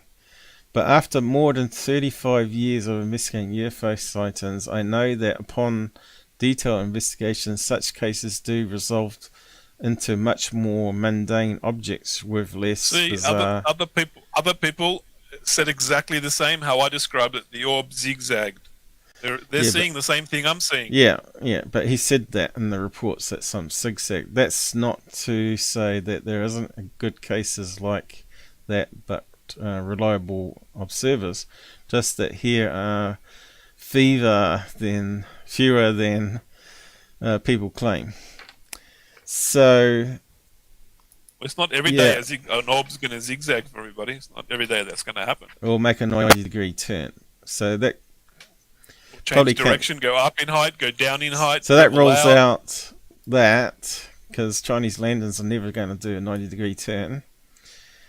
Sort of rules out Chinese lanterns doing that, though. Like these orbs, they are going up in height as they come from the horizon. I live on the top of the highest mountain. If you're flying a craft of any type and you're flying towards a mountain at nighttime, you're going to fly up to a certain height to clear the mountain. When they get above me, they fly straight and level. They know how high the mountain is, and they fly straight and level over the top. They know they've cleared the mountain already. So whatever's flying it, it knows how high this mountain is, and it doesn't need to climb anymore, and it flies level. And when it passes the mountain and starts heading to the other side of the mountain, it actually comes down in height. It knows it is something intelligent flying it, because a Chinese lantern doesn't know to fly up, level, and then down over a mountain. This photograph someone took is not even in focus, right? Intelligent controlled flight is what I'm seeing. Intelligent controlled flight. This looks like it's been like zoomed in on a smartphone image, right? So it's not even sharp image there. But that there's definitely 100% Chinese lantern. The bright light there. And if we saw it in video, it'd probably be flickering too. Looks like nothing like what I'm capturing. Looks nothing like what I'm seeing. No, definitely not. But I did actually read some other reports. I might just post that link there. There's other links there. I'm not sure there's anything else worthy on that site, but Canada orbs. Now these orbs we're talking about are not those silly little ones when someone takes a picture and they got a load of orbs in their photograph, right? We're talking about big bright objects in the sky. That's what I'm seeing. The brightest thing in the sky, there's nothing brighter than it. I use Sirius as a reference. Sometimes I use Jupiter for size reference and brightness, but I usually go straight to Sirius to see brightness levels, because Sirius is the brightest star.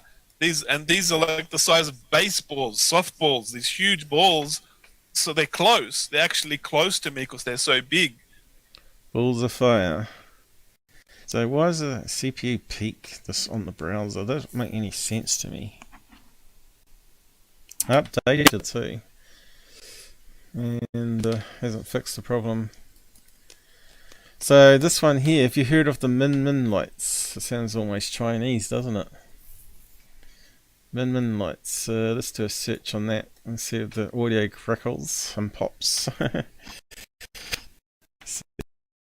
Heading up to 100, 90%, dropping back down again. Here we go, we got the page loaded.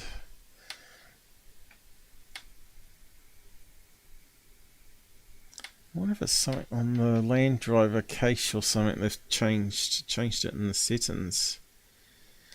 You saw the changes that Google did to my audio drivers, renamed them, and also turned off all the advanced attributes I had to get rid of the crackle. You should have seen it at the beginning of the show until I fixed it. So, min lights, whereabouts is it located? Australia. Stories about the lights can be found in several Aboriginal Australian cultures and colonisation of Australia. I've heard of them in lights. It's Aboriginal word. Yeah, it is. The origin name min is uncertain.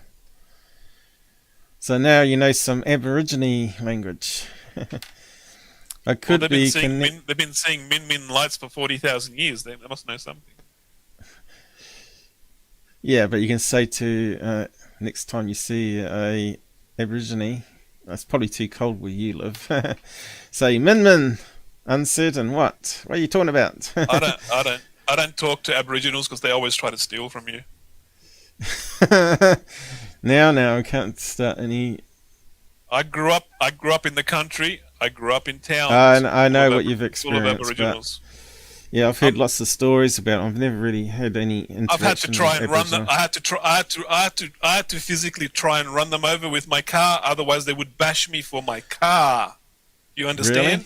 I live in a town. What they were doing is they were getting drunk. There was six, I don't seven, think or we eight should of hear them. this story because They would walk on the road like in a line, horizontal across the road, and young people would stop the car. Then they would run out, pull them out of the car, bash them, and take their car. So every time they did that, I would speed up my car and I would use them as a speed hump. They would even fall over on the road in front of my car while I'm speeding up the car, and I would keep speeding up the car. I'm not falling for this. I'm not going to get 10 outed, 10 to 1 bashed by a bunch of Aboriginals, and like they would all jump off the road. One would fall on the road to try and get me to stop. I wouldn't stop. I knew exactly what they're doing. Other young people were crying to me. They lost their car and got bashed by these people, and their other friend would have to run on the road, jump, throw his friend onto the So you're footpath saying and you jump run over an out of the way. Aboriginal and he still lived? I didn't run over anyone. I said I was speeding up to run over them because they're going to rob me and bash me for my car. So they jumped I'm out not the way. That's what you're stupid. saying. I'm not stupid. Like they had to go to all this trouble. They even fell down in front of my car to get me to stop, and I wasn't stopping. I was going to keep going. They're lucky. Yeah. They're lucky. They're lucky. They're not disabled for the rest of their life because his mate threw his mate onto the road. Like I'm not. You're gonna get in Aboriginals. trouble I'm just telling saying, these. You're not allowed to No, tell it's not. these true to life stories. It's what and happened. everyone- It's what happened. It's what happened. It's what they're doing. Yeah, in my but town. you know, when you tell these stories, you're gonna upset someone saying that you're racist. I'm or going to whatever. accept that. It doesn't. What if it was Asians that were doing it, or Greeks, or somebody? It doesn't matter. It's just what they were doing. Or white men doing it. Why do these thieves? Why do these thieves who bash people and steal their cars have more rights than me, and I can't tell a story about the crimes they were doing? That's just ridiculous. No, not on YouTube. No, don't. Anyone that's non-white is good, right? It doesn't matter what color they were. It's just what these. No, it what doesn't these matter. people It doesn't were matter doing. what color the skin is. It just I'm not it's good and- racist. it's We're all- good and we all it's good bleed- and we all bad bleed the in same all colour red. people. It's good and bad in all people, right? But But no, there but are I'm just saying there are that, certain races that have more bad people in it. Let's put it that way. But no, I'm just saying now you know where my fear from of getting my Yeah. you know, my thing Yeah. stolen from and bashed is from, because this is the sort of thing they would do all night long. Like Well, if they get away with it, right, they're going to keep on doing it. It's like all criminals. This is the problem we have in ufology. We've got criminals that are jail, fraudsters. they don't care about jail. Jail is a free house, no board, no rent, free food. They don't care about jail. Anyway, these Min lights sound maybe what you're seeing. So I just wonder if it's something natural, you know, if they've been seen in Australia for such a long time. And I'm pretty sure, even though your area there'd be less Aborigines because it's cooler, they don't like the cold. Where I am, there's no Aborigines. Where I lived before was surrounded by Aboriginal Yeah, housing, it Aboriginal depends how. housing, and Aboriginal. What's those, you know, those little places where they put all the Aboriginal houses? I don't know what it's called. Aboriginal something. Yeah. Well, They had all those Aboriginal communities. Like, yeah, I think we need a separate channel if you're going to talk about that stuff. You know what I mean. But explaining where I live. anyway, let's find out I about don't- these Min I lights don't know about because separate channels. I think the problem is that a lot of Aborigines get onto all those drugs and alcohol, and it just changes them to crazy people. It's the same that happens to anybody that's abusing drugs, right? They go crazy. But alcohol's really poison to the Aboriginals. They've done some study on DNA that certain DNA is more prone to have alcoholics and angry alcoholics. And I think it was the Maoris, Aborigines, and Malaysians or something. There's a study that was done a few years ago, and they did an intense study on DNA as well as the criminal records and stuff, you know, and behaviour, you know, shrinks, and that's the conclusion they come up with, that it's alcohol's just not good for certain races.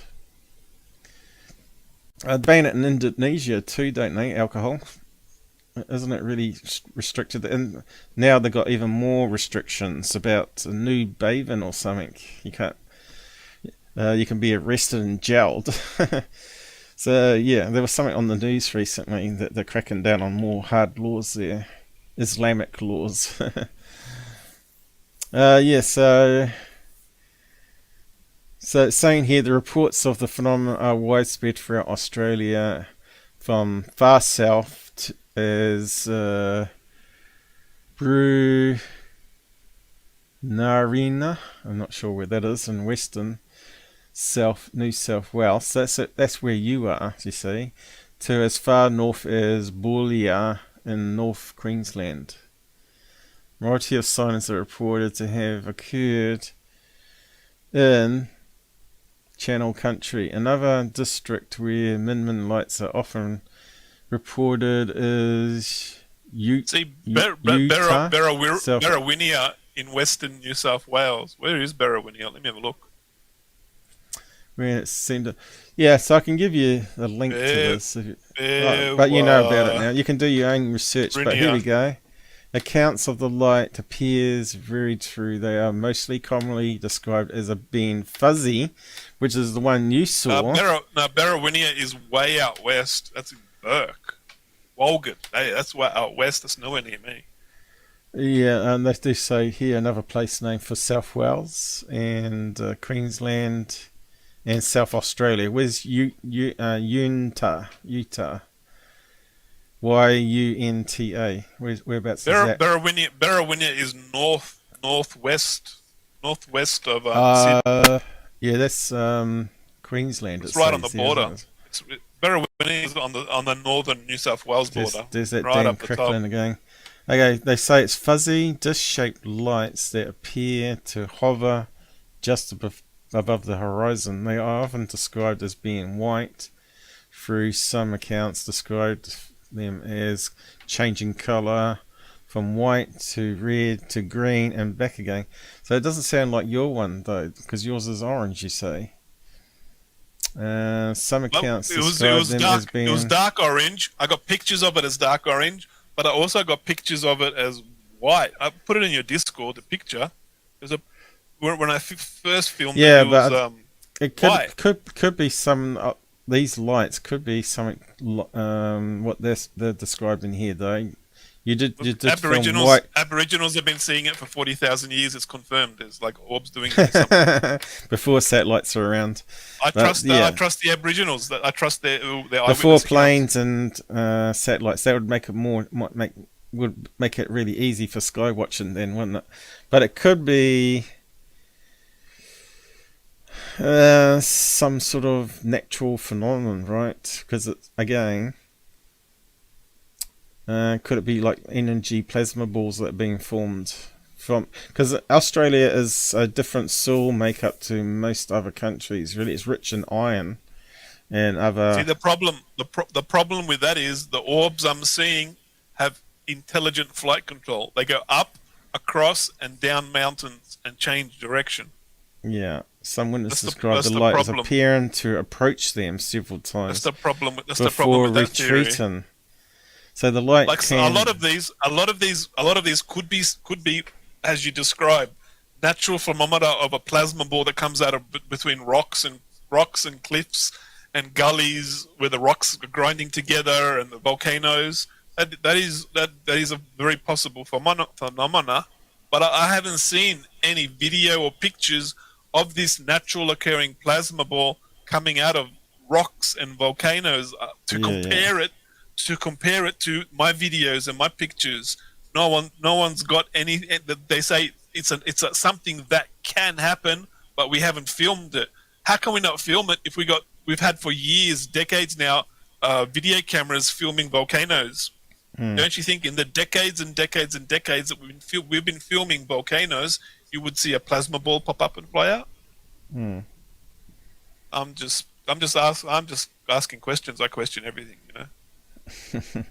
Yeah, but I at least did some research on Orange Orbs, and I'm showing you some of it now. Yeah, I understand. But I'm questioning. But have you heard of the Min lights? Because this is. I've heard of Min lights. They're very, very, very popular. The Aboriginals have been talking about it for many, many years, and the story's been passed on from generation to generation. So it's like something that's been happening for hundreds, if not thousands of years in their culture that they're reporting the Min. Let's just move on. Reported from their elders. Yeah. Let's just move on. What the article's summarised here. It's unknown whether the Min lights are a real phenomenon, and if so, what their source might be. Various hypotheses have been forwarded to explain the lights. Okay, so what we got? Bioluminescence.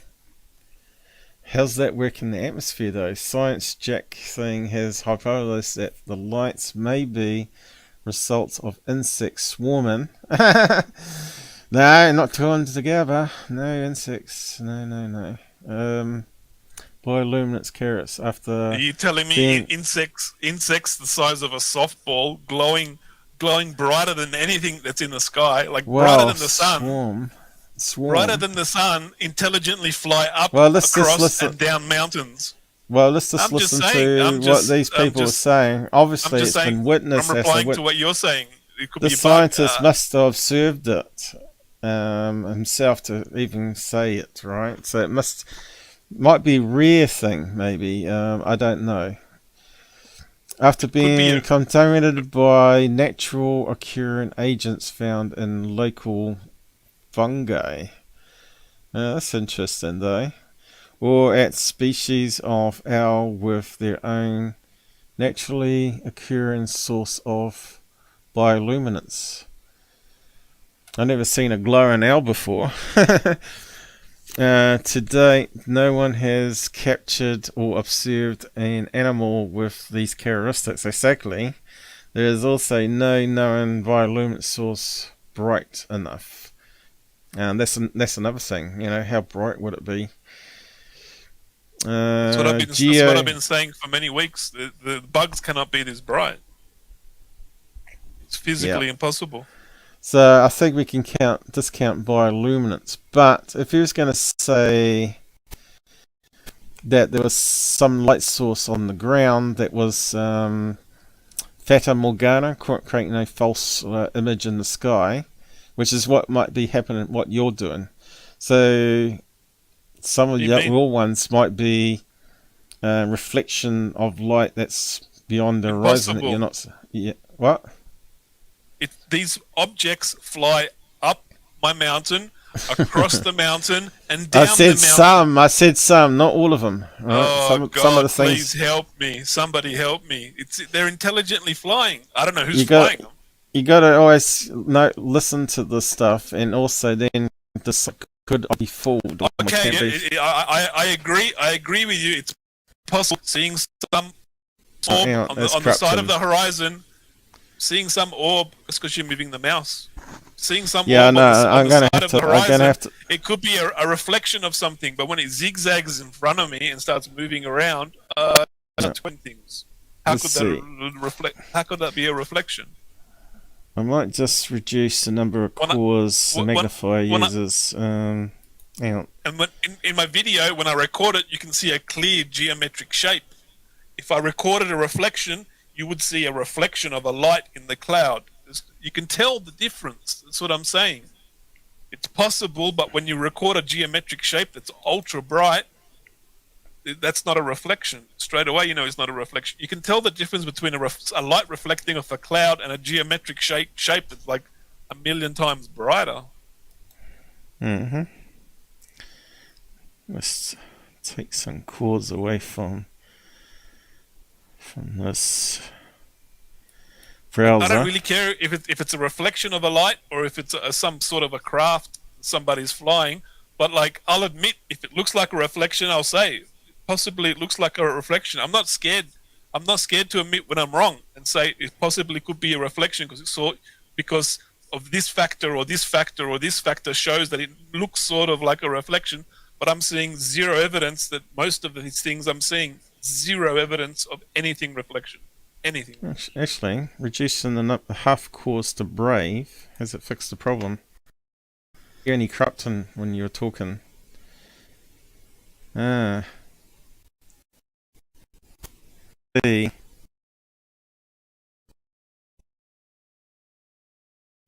The U cores peaking up. Am I corrupting at all when I'm moving around? A little bit. Not yet. See, there you go. That sort of reduced the problem. Half the number of cores, the main cores. I left the hyper threads. Yeah, that's reduced it a wee bit, isn't it? But I haven't tried soon. It's not corrupting. It's getting to 100% there, almost. You got to keep talking, of course. Or have we lost you? I'm still here. Still here? Sound all right on my headset or how it's coming out on Google. Let's just go back to that video test. I suppose I've closed the tab down now. Let's do something else.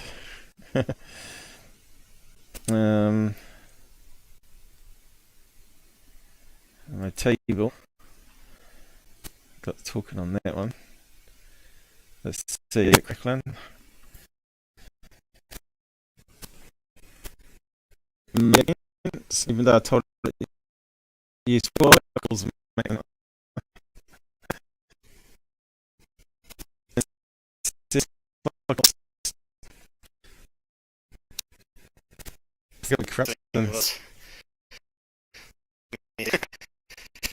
yeah, that's true.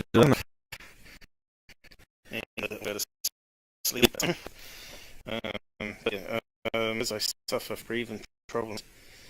So that's weird. Why does Google need so much CPU just to play a video?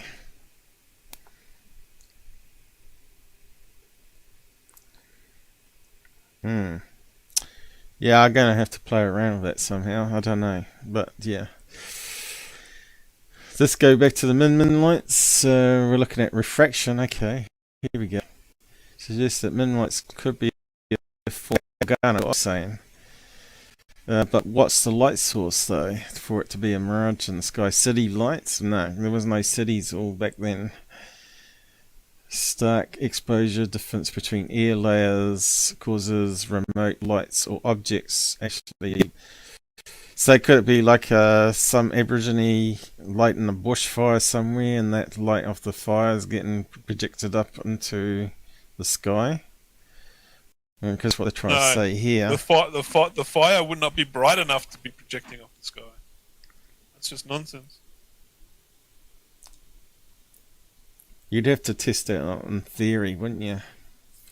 So refraction, I'm not too sure on. Geophysical lights. Are you telling me a tiny little campfire on the ground is going to reflect 6,000 feet above you? You're dreaming. You're dreaming. Yeah. This is not going to happen. Now, what's this? Such as piezo. Yeah, that's what I'm saying. Piezoelectrics or marsh gas. However, lights are often reported in areas without geological conditions conducive to this theory. Yeah, but it can form the plasma balls that drift off then. And it probably moves with the electric field from the ground, right? Bounces off the magnetic fields generated by the ground as it's moving along. Because there's a lot of iron in the ground in Australia. So that's the three hypotheses. The best one is geophysical in my book. But anyway, yeah, it's quite interesting. But let's see, some expert here reckons they've solved it. So let's have a look at what they're saying here.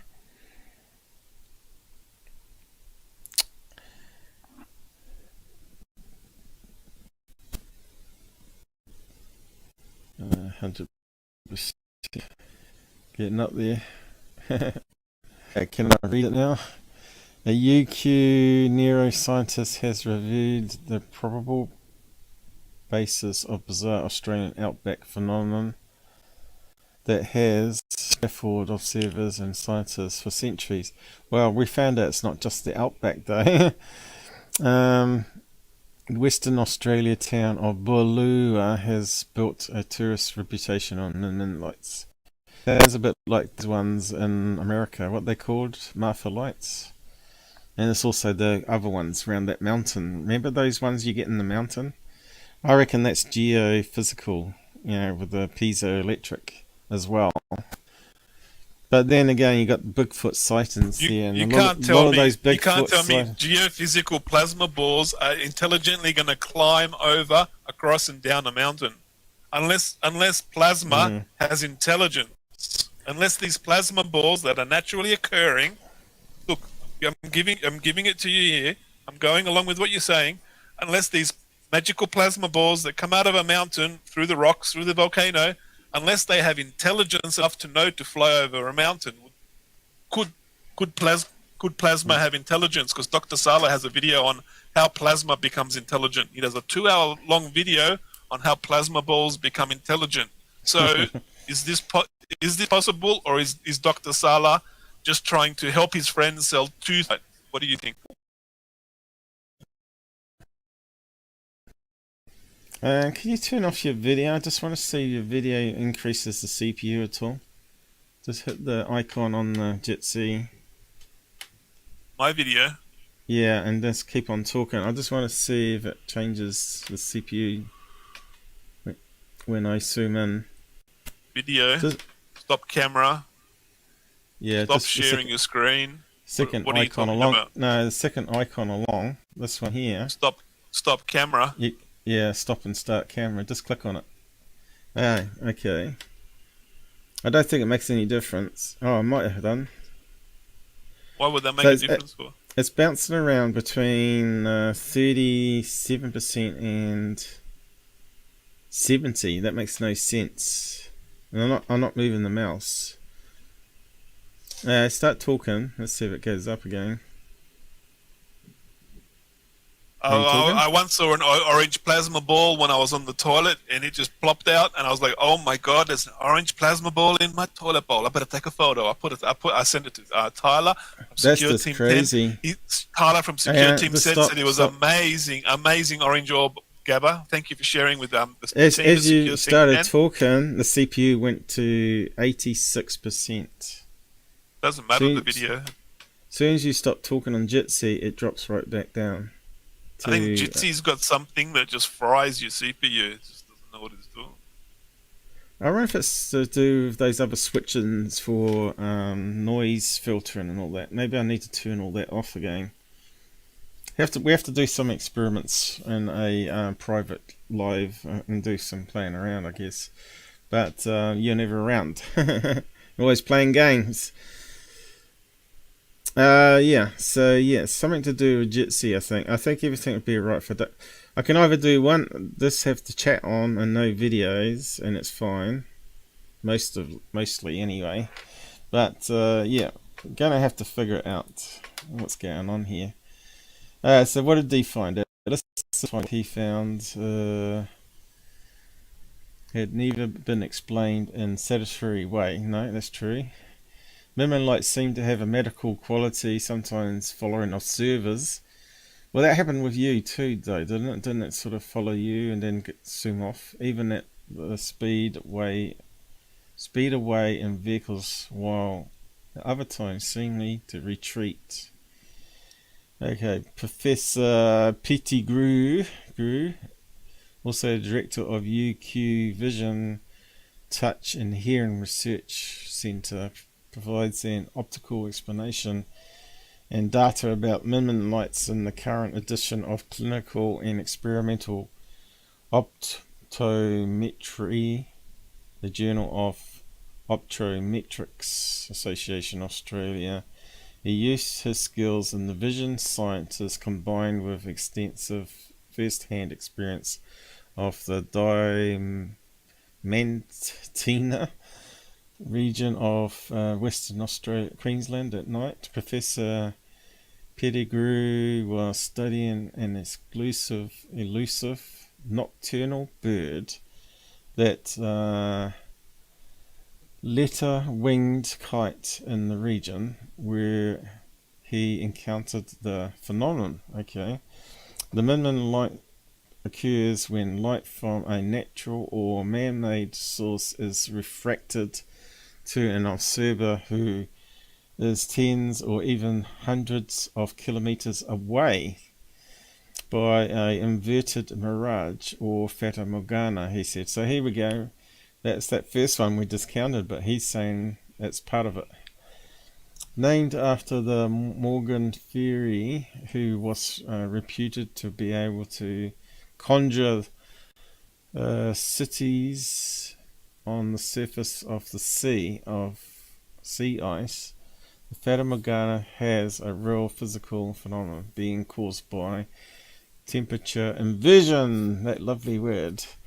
A cold dense layer of air next to the ground or sea ice carries light far over the horizon to a distant observer without the usual dissipation, the radiation to produce a vivid image that baffles the enchanted chance before of its unfamiliar optical properties. In a celebrated and authenticated example, the Irish sea cliffs were seen floating in vivid greens and browns above a calm Atlantic by observers on a ship more than 1,000 kilometers away. Wow, that's a fair distance, isn't it? Wonderful during the day, such as Fata Morgana, can be terrifying at night when a single light source gives no hint that it's actually part of a mirage emanating from a great distance. Even hardened outback observers can break down when they are unable to interpret the unusual optical properties of light in terms of their own, very different. So this is something you got to think about though, what you're observing. Can it be a trick of light? The unusual what do you mean trick of light? How does this trick of light happen? Well, he's obviously observed it with his own eyes, so let's just keep on reading. An unusual terrain of the Channel country makes the favourable atmospheric conditions more likely, while its isolation increase the impact of single light sources. Obviously no man-made interference, right, since the observer knows that it cannot be produced locally but sees it apparently there in front. Professor Pettigrew said some people would prefer not to have the Min-Min's mystique probed by city slickers. I wouldn't want to get anal probed by city slickers either. No, but he could get anal probed by a big brown snake. I apologise to them, however. Knowing more about the unusual weather conditions responsible could improve one's chances of seeing it. Okay, increasing knowledge has certainly not lessened my own wonderment at the phenomenon on these infrequent occasions. Okay, but he didn't actually say what the light was from, did he? Did I miss it? Alright, so what are we missing? Media, further information after 10 AM. Professor Jack telephoned work. So you can actually email the guy and ask him if you want to. A link I'm not going to to the email article. him. Link Min to Min the lights are article. going to come and get me. If I email him, the Min Min lights will come and get me. I'm staying out of it. So what did he say? What causes the light source though? He said it wasn't city No lights. explanation. But he said it could be city lights 1,000 kilometers away though. Is what he's saying here. City lights 1,000 kilometers away. There you go. You know how bright that light would have to be? Like you know how long a laser beam. You showed the graph. You showed how far away you can see laser beams from. How would a light that's less powerful than a laser beam and less concentrated go 1,000 miles? Well, they saw it with their own eyes. They saw it with their own eyes. So I don't understand what you're saying compared to what he's saying here. And it's celebrated and authentic. What about when you go to the city and they got those spotlights up and they're shooting the spotlights around and you can see the spotlights reflecting in the clouds? You can tell they're light reflecting in the cloud. Well, you could email him about the orange orbs and see what he says. I'm not going to talk to this Malacca. I don't want to know about it. 1,000. Where's the scientific evidence to show lights can go 1,000 kilometers? Here it's celebrated and authenticated. The RSC cliffs. The RSC cliffs. So isn't the cliff's face normally? And Tyler says he's a UFO expert, and all his videos is authenticated. See what I'm saying? Like yeah, my 1,000 lumen super LED torches will only go about 80 meters. Everything's really bright. Away. 80 meters my torch goes. My torch goes 80 meters. How do you get 1,000 But they're saying they've seen it with their own eyes. No camera here.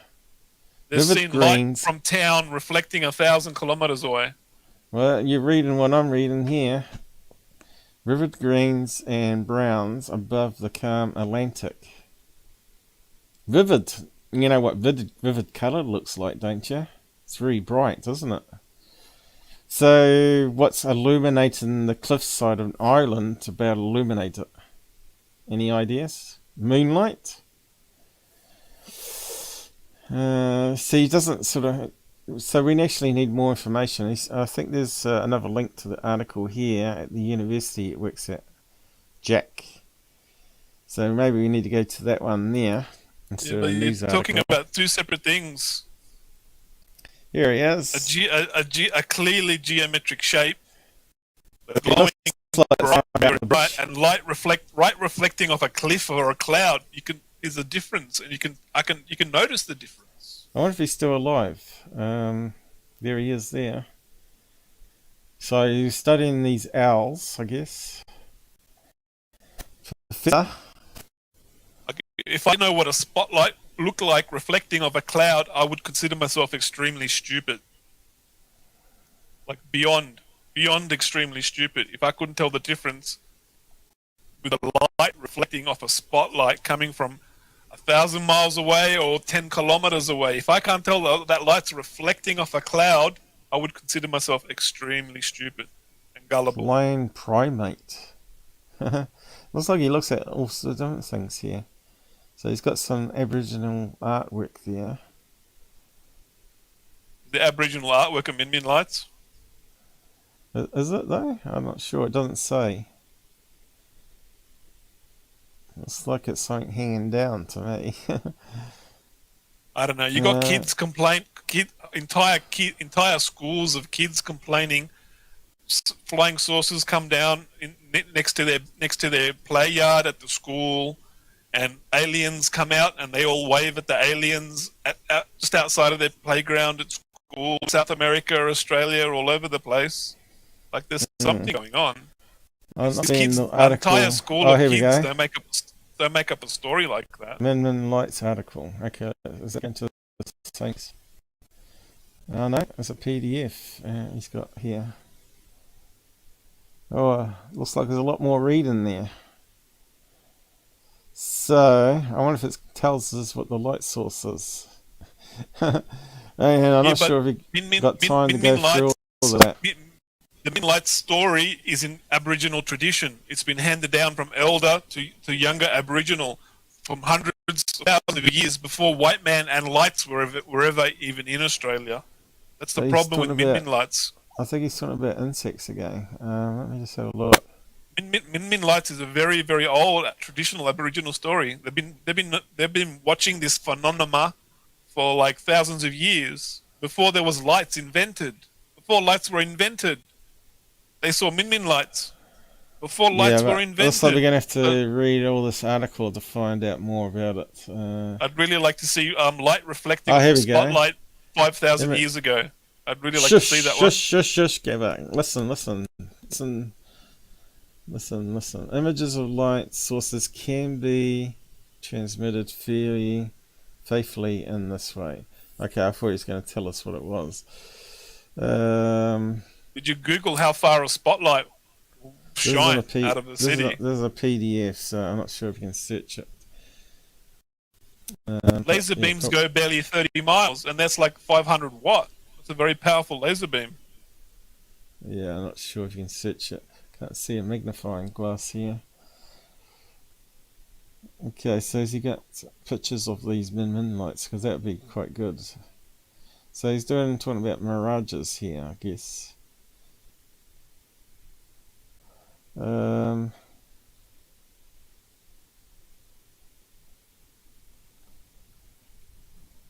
Certainly you see mirages in Australia because you get that hazy atmospherics that happens in the heat, right? Man, it's a big article.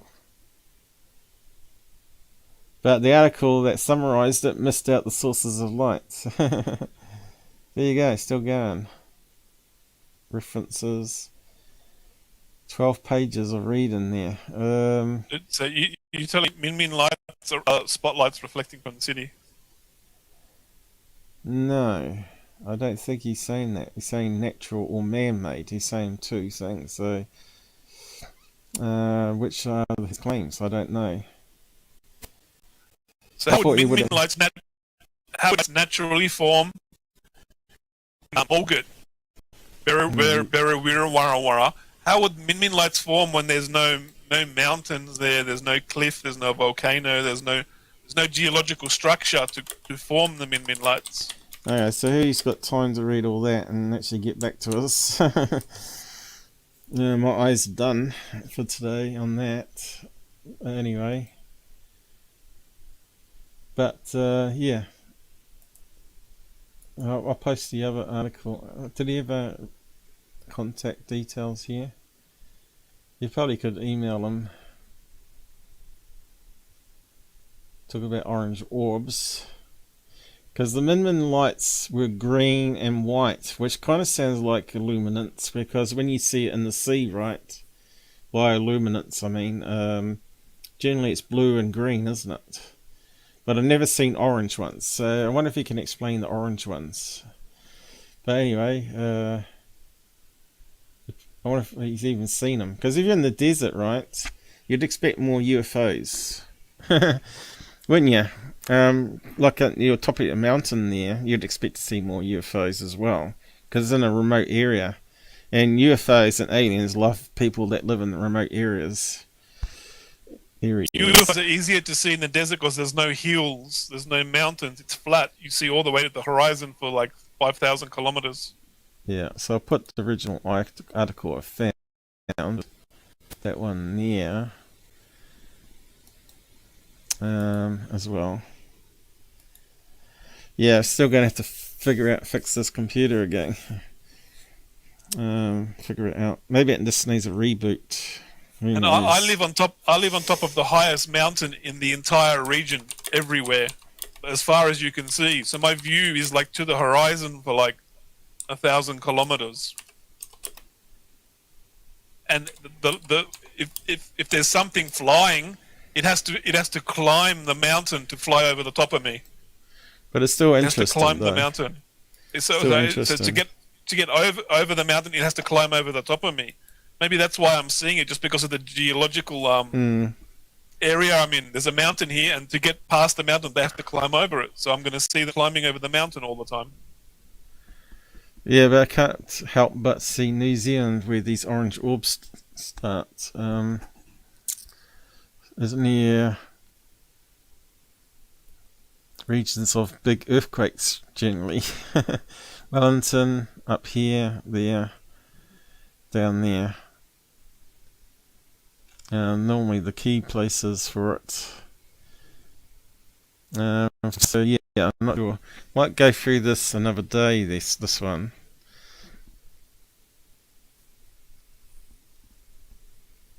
And of course, this is the famous UFO one that made it into the news, right? Straight away, I look at that. Looks like Color NightVision. We're definitely seeing two orbs close together there, right? And now let's play it on the video here. See what you think.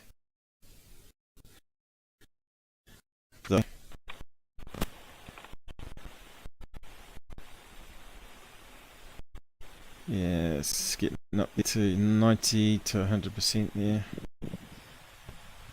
Okay, so we can see car lights here on the road down here flickering, right? And that one's way at the top here. And you can see flickering, so I would say that's a plane coming towards the guy. There you go, that's what you're claiming you see, right? So that's got to be... No, I'm not. I'm not claiming that. Nothing like that. No, when you see... Nothing like that. No, when you see a plane, that's what you're saying you're seeing. You're seeing the flickering lights like that. That's what I mean. You can see the FAA flashing lights on it. You can see it flashing. Yeah. You can see that's definitely a plane, can't you? Because of my infrared camera, is so sensitive to light in the infrared spectrum. The further the plane is away, you can see the light flicker on the infrared. Okay, so this one's heading towards us, but I would say, since we can see the strobe lights flickering like this, it would have to be within 20 kilometers of the cameraman. But we ain't able to verify that, of course. So we can see the white... Why are you comparing a camera to our eyes? Cameras can see what our eyes can't see. Well, they'd see it better with the eyes, for sure, but this is what their camera is picking. No, you're saying the opposite. What I'm just saying, a camera is more sensitive than our eyes. A camera can see more and further away than what our eyes can see. No. That's not true. It is true. No, only if you optically zoom... Cameras are better than our eyes. No. But you can see the pulsing strobe light there, right? The red flickering. But if that was further away, eventually you wouldn't see that flicker. But I reckon that's within 20 kilometers, and that's why we're seeing... But we don't know what type of camera he's using there. Whether it's a GoPro or what. Color night vision. Doesn't look like a color night vision. It looks like it might be just a Sony smartphone or something. Maybe it has got a real sensitive sensor in it. For specific cameras, I'm sorry, wrong. No, you're... Which one is camera or the human eye, and why? For specific purposes, camera are better than the eye. Cameras can record as something the eye cannot do. I have to pause it so you can hear what you're saying. Engineers at the Duke of University of Arizona have developed a camera that can capture up to 50 gigapixels. This was in 2012. This camera is better than the human eye. I'm sorry, you're wrong. No. Science says you're wrong. No. I don't believe there's a 20 gigapixel camera. London engineers at the Duke University and the University of Arizona have developed a camera with the potential to capture 50 gigapixels. Not in one scene. It must be multiple sensors in there or something. Our eyes can't see galaxies far away. Look at the Hubble telescope. They've got a camera that can take pictures of galaxies at the end of, the beginning of the universe. Yeah, but what they do is that camera and that telescope is better than the human eye. No, the James Webb one, as we looked up in past live stream, which you probably didn't watch, that it takes a wee fingerprint on the sensor and it just builds it up. It scans and moves the image across the sensor and creates a 150 megapixel image, and that's James Watt. So you're claiming gigapixels here, and even James Watt's thing, how they use the sensor and movement of the lens to make a 150 megapixel is the maximum they can do. That's the best what they can do today. And they didn't use a great big huge Sony sensor. They just used a low end sensor because it has less dead pixels, it has less artifacts. So they use a smaller sensor, but then they overlap it and move it across, and they gradually build up the image, a bit like they do with stitching the moon images together, right? I don't know. Google is divided over is the human eye better than a camera? Google is divided. It can't give me a straight answer. The AI doesn't know, but anyway, I'm saying if that's what they're saying is orange orbs, then that clearly is a plane coming towards them. So that rules out this one. Saying here, this footage was taken August. Not long ago.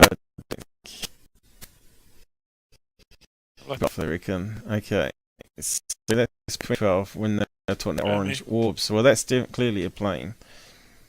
I'm not sure what kind of camera they had back in 2012 to be able to see that. This here. Saturday, 6 p.m. So that's just as the sun's setting as well. So what kind of camera? No camera make here, unfortunately. Red light in the sky.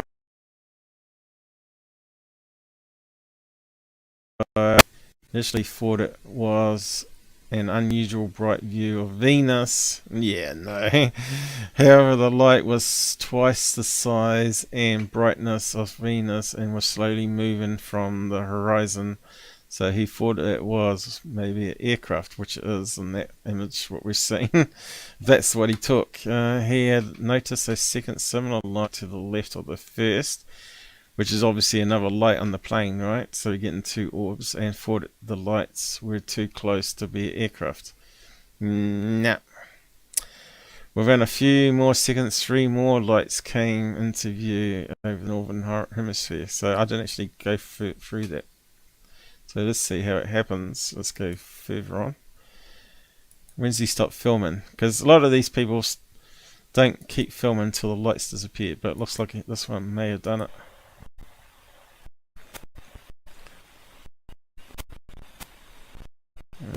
Clipping sound, I can hear it. I thought I had it all fixed.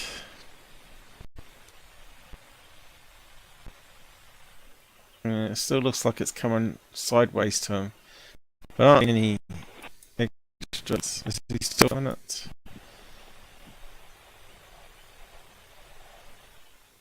I can hear the jet engine noise now in the headset. Between the clicking. But yeah, I still got some major work on this computer. I don't know what I'm going to do, but anyway, I'll figure out something. Hopefully. It's just I didn't need the extra problems though. Everything was coming together. I can't spend time fixing this and while I'm working on the sky camera project. And other things and research, right? All lights move slowly along the same path. That's definitely a plane. All they need is plane finder, but I don't think those apps are around 2012. I think they're only just starting to be developed, not too long after that. 2016 was it? When they first started coming out. Maintain the same size, brilliance. So does anyone say that was a plane?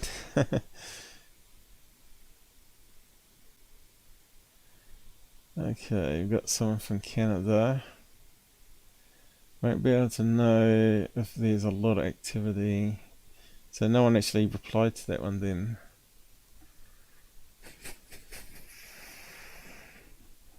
We could see it was a plane though. So there's a lot more stories here. Might be worth going over another day. Hopefully I can get the stream working a bit better. With the side chat working. We're meant to be having Rob on, so I'm not sure how well it's going to go.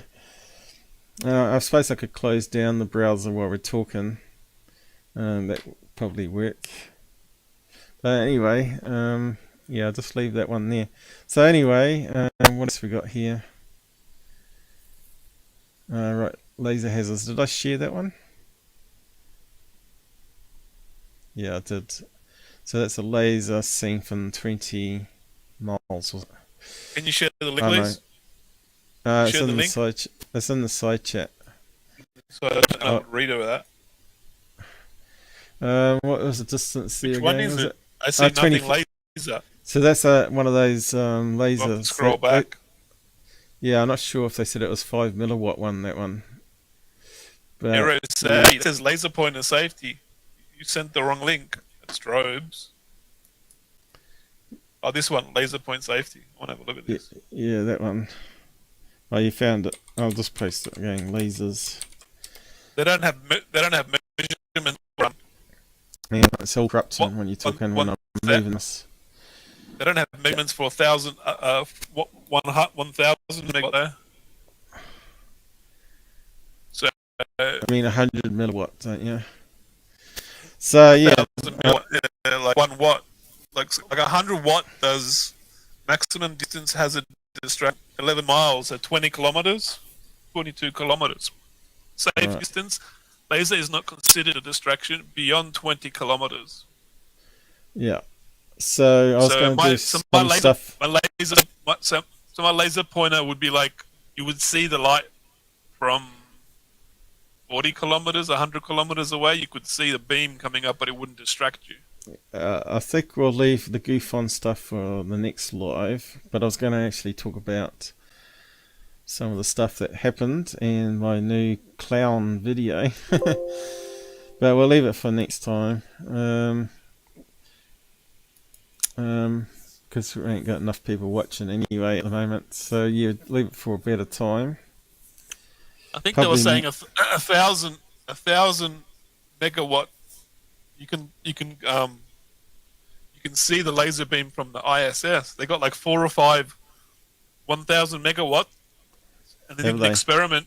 They pointed it. The astronomical club pointed the 4 or 5 of the 1 watt laser beams at the ISS, and the ISS passed over, and the ISS astronaut in the ISS looked down and said, "I can see the laser beams from space." And the ISS is 700 kilometers away, isn't it? 700 kilometers. Just close that down and see what the CPU does. The CPU. How far does the 100% ISS orbit? What's the CPU? It's only 400 kilometers away. Sorry, 420 kilometers above the Earth. So those 1 watt laser beams can go 400 kilometers. Okay, let me just check on the CPU at the moment. It's still fairly high. Look, bouncing around. I need a one watt laser pointer so I can I can signal the Galactic Federation, please. See how you talk and how the CPU suddenly peaks up. That's kind of crazy. La la la la la la la la. Gabber likes to talk. I'm going to get a 1,000 megawatt laser pointer, and I'm going to contact the Greys from Epsilon B Aldebaran Mars underground colony base at Ceres crater underneath the Mars. No, this you can see it's peaking up to about 70% now. Oh no! And if you shut up, just shut up and see. Let's see what's the lowest it goes down to when there's no audio. About 30%, is it? 29? Here we go.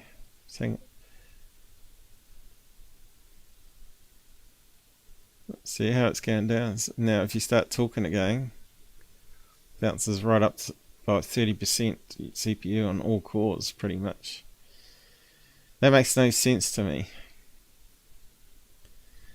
And yet the GPU is hardly being used. It's 90% there. So why is it not moving a lot of that stuff up there to the GPU?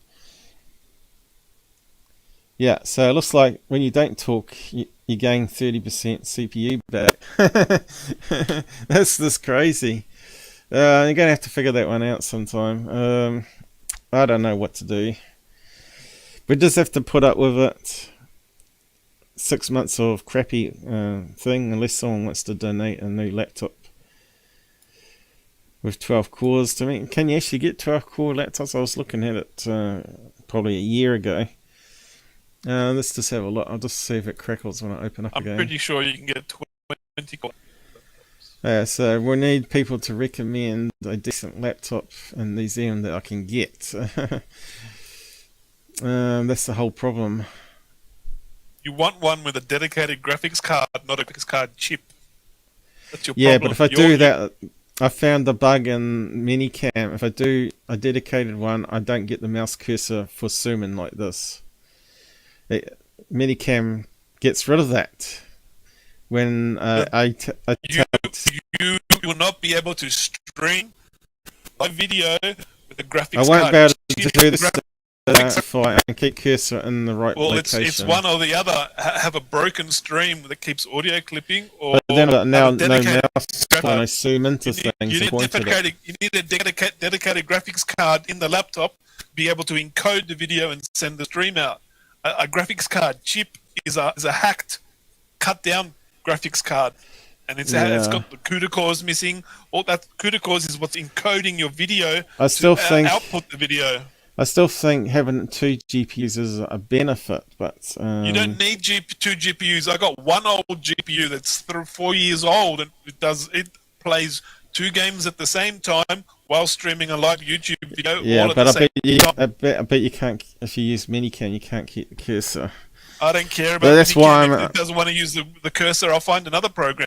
There's plenty of programs. Find another program. I don't know if Minicam has that same problem, but it's stupid that they won't solve it. And now they want more money for a yearly license, so that's not going to happen. So I'm going to have to maybe look at OBS now. Because all I need use OBS. Because I use my programmed thing on a layer, means I don't have to use all the different camera views like other people have to click on to. I can do it all through my own control panel here, all through VLC or whatever, you know. So I don't need to do that. So all these VLCs could be different cameras you could have on screen, because stack different VLCs at the same time.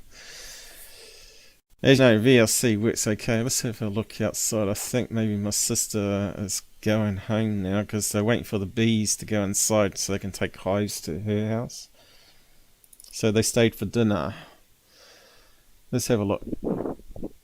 Let's see, it's pretty light out there, but I can't see any bees flying around. They seem to know when not to start flying, even though it's fairly light outside still. But I guess just shows how clever they are. So if they fly away now, they know they won't get back home in time before it goes dark and they can't see where they're going. But yeah, I can't see any bees flying around that one anymore. That means all the other hives are probably shut down too now. They got little microscopic brains, but they know all this stuff. And how they learn, how they pass it on to each other, how they learn. You know, this is why I think maybe the brain is not just all about learning. Some of it's pre-programmed in the brain when you're born. You know, how to breathe, how to walk. How are the eyes really good when they say you 2 meters past your body you only see 50% of what's actually there? Because there's an old Greek saying, don't believe half of what you see and nothing of what you hear. Yeah, unless you got eye problem like me. If you got good 20/20 vision. But even if 20/20 vision, they say after 2 meters we lose 50% of our vision scientifically. But our eyes are equivalent to 537 megapixels. Someone did this research on it. And the ISO, which is the light 530 megapixels. It's just amazing. Yeah. But then we lose 50% of our vision after 2 meters past our body.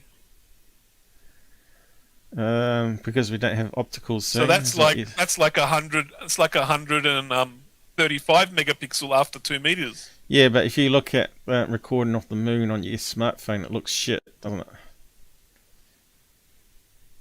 But if you look But at they got your they eyes, got 100 megapixels. but if you look at your smartphones eyes, you now. can actually see the crater shapes and stuff. It's not like your eyes compensate for it. It's not like overexposed. I don't right? know. My Nikon, if I take a picture of the moon at 3,000 millimeter, I can see all the craters.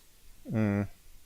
I can Anyway, see more this craters. I computer... can see more craters. I can see more craters with my Nikon P1000 than what I can see with my eyes. And that's only 16. It's only 16 megapixels. Hmm. I don't know. I'm just asking questions. I question everything. You know me. I love to question everything. Love it. The inverse square law we're talking about, it's about how the light intensity diminishes with distance, right? And the further away out, the dimmer it gets. But can't a camera lets more light in than our eyes, so it can pick up more light, so we can see more.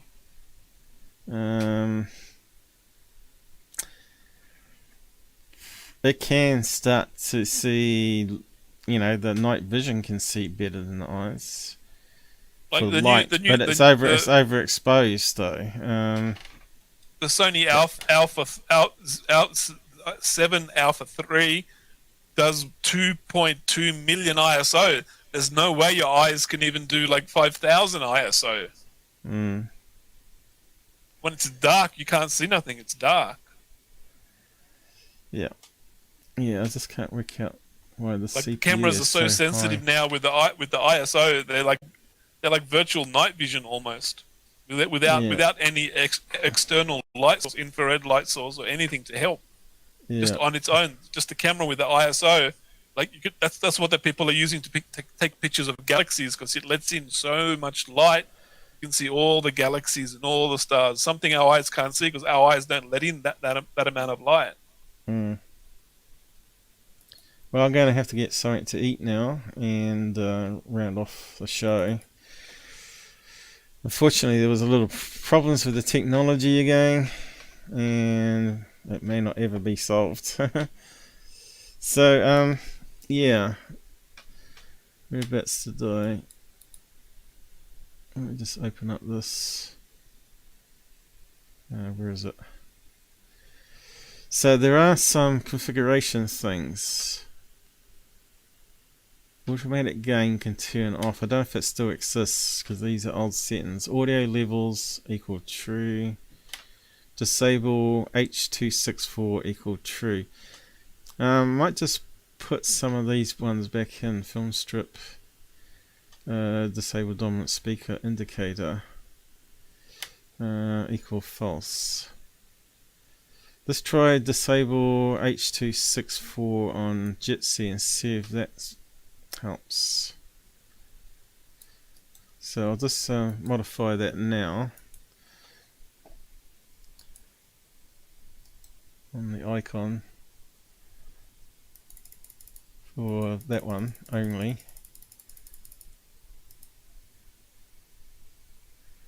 So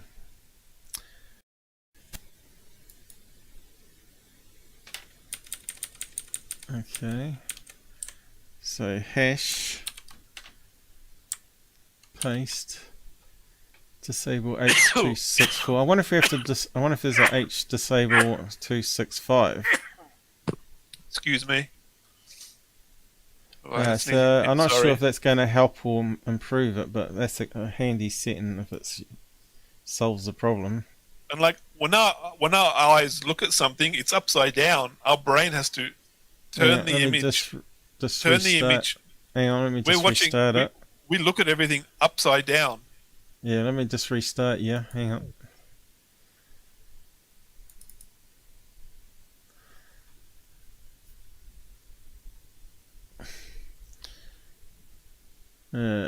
Is it still working? Hello. Our eyes look at everything upside down. It's our brain that converts the image the right way around for us to see. I don't think it's improved. It's got worse, hasn't it? Hang on. So, something crazy going on. Here you go. No. Send locked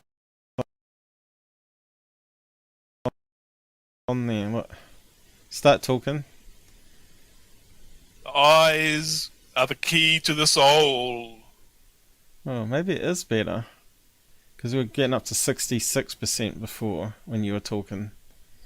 Turn on your video again. Turn on my video. Yeah, you got it muted at the moment.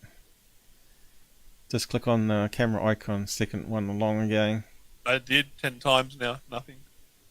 I'm trying to look at the CPU change. Let's see if the CPU changes.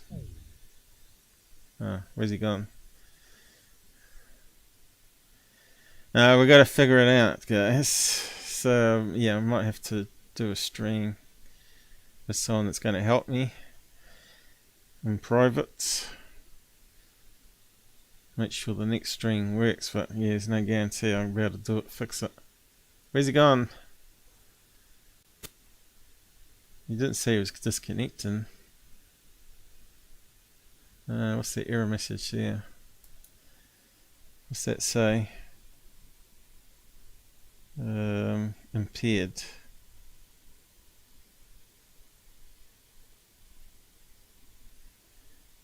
So it looks like that setting it's not good. It's not good. Hello? Huh. But you sound better.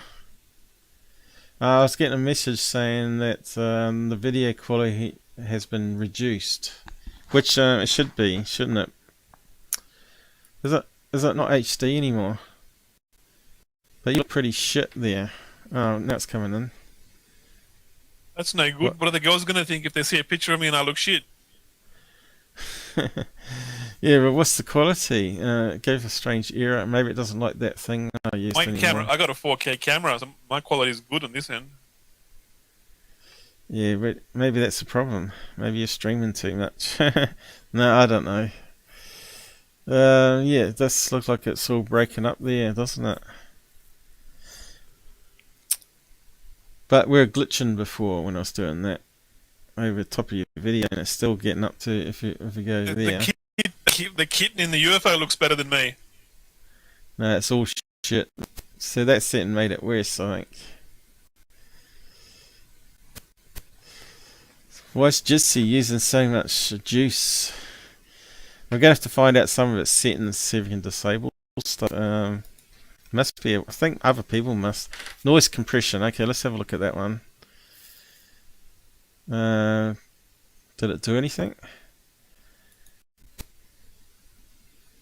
Disable noise compression. Has it made it worse or better though? Yeah. Do I sound alright to you? I don't hear any What? clipping. Oh, Yeah, one there's clip. Yeah, there's a clip. Oh god, So, I'm going to go to sleep hearing clips. I said disable again. Clip. I didn't hear what you said. You said Show disabling white. clip. Oh, we've got a whiteboard. I got a whiteboard now. Clip. Can we draw on it? That's going to use a lot of CPU. You can clip on it. Clip on top of a clip. Clippity clip. See, it's a bit like paint then. Whiteboard disabled. How'd you get rid of it? Hide. I suppose that's kind of handy if you're doing a Do you use presentation. StreamYard? No, I'm not going to pay for StreamYard. Look, I've for years on this and it's been fine. So something's changed where it's using more CPU. Are you using StreamYard? No, I'm not. But some you need to people change have your have streaming program. computers that can run StreamYard and OBS at the same time. So That would be me. yeah, I think we're gonna have to use some of those hidden command lines maybe to fix it. I don't think there's any other thing we can do directly. Try using a new streaming program. Yeah, might have to ditch C because it's become unstable. It's possible. They've added so much shit to it. It's like you can't go back to the original one. The original one that we started with years ago was just so perfect. It was so fast. Now they've added all this extra security because of browser updates and added too many features to it, and now it's just more CPU consuming. But anyway, we've got to end the stream because it's getting too long and it won't encode properly, and it won't be. Oh, we've already gone over 6 hours. Damn it. I'm going to have to cut some off to be able to upload it to one of my alternative meter. So I'm just going to drop you off now and close down the stream very quickly. How do you download it? YouTube? With a hack tool from Google, because they don't offer. Oh, this one's a Russian hacker, eh? Yeah, I use hack tools to download 1080p because Google won't offer it to you to only 720p, because they don't want you to upload it to other alt media in the best quality. You see, it's all power play of Google. But anyway, I'm going to drop you off. You're streaming at 1080p, but you're streaming it. Your stream's 1080p, isn't it? Yeah, I'm going to have to do some more research on this. The stream was working mostly okay with video and me talking before we started up the side chat. So the side chat does use a lot of CPU. But what's interesting though is look at that. It suddenly dropped down. Oh, it got lower there before I put the mag. Look, it's dropped down to a reasonable level. Hey? That's at least another 10%, because it was hanging around 30.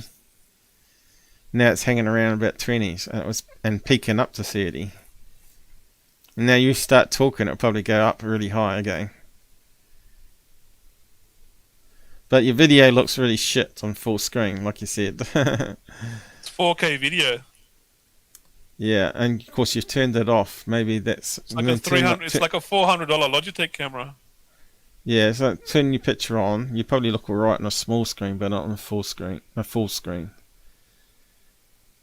Okay, you ain't got your picture on.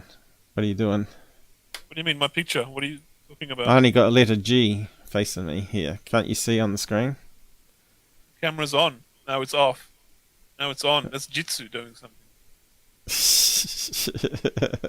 I can see my I think they stuffed up the program actually. I can see my camera in Jitsu.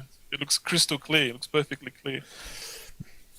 I wonder if Discord would work better, because I've added a lot of functionality on that. But then again, I don't like the man in the middle. Well, at least this is peer-to-peer, right? So, but yeah, I don't understand why there's no picture. Let me just close that down, because something just... we meant to end the stream, but I can chop off the end. 6 hours. Let's see. Have we got you back? Have we got you? Oh, what have we got now coming up? Got something strange happening. Gabber. Oh, right. What's happened here? Is it turned on the whiteboard again? How do we close that sucker down? I didn't say... You clicked on something. No, because you were drawing or something. You got zoom and all these buttons. But I said hide zoom it. Buttons and flip buttons. I don't know. You've done something. I don't know, just these little crap. Anyway, I'm going to drop you off. I'll catch you later. Alright, see you everybody. Alright, see you mate. I don't know what's going on. Anyway, I'm just going to end it and upload it around. I might have to chop off the end, who knows, to fit some of it. But anyway, another day, another time. I think we covered some interesting topics with all the problems anyway in between. But yeah, it looks like I'm gonna have some headache to fix still. Good night everybody. It's gonna work all right now. The CPU's dropped right down.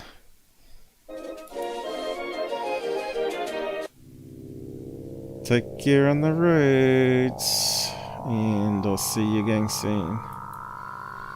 And we can go over all the other stuff we didn't get time to do, because I wasted lots of hours trying to fix this damn thing.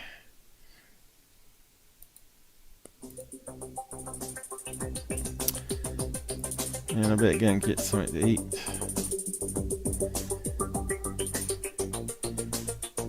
Thanks for subbing, thanks for sharing, and thanks for commenting and hitting the like button. But yeah, it was a bit of a mess again. Not much I can do about that. Only money can fix it.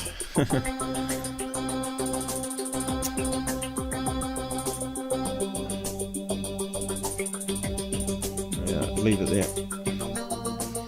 I'm gonna have to chop off the end of it anyway.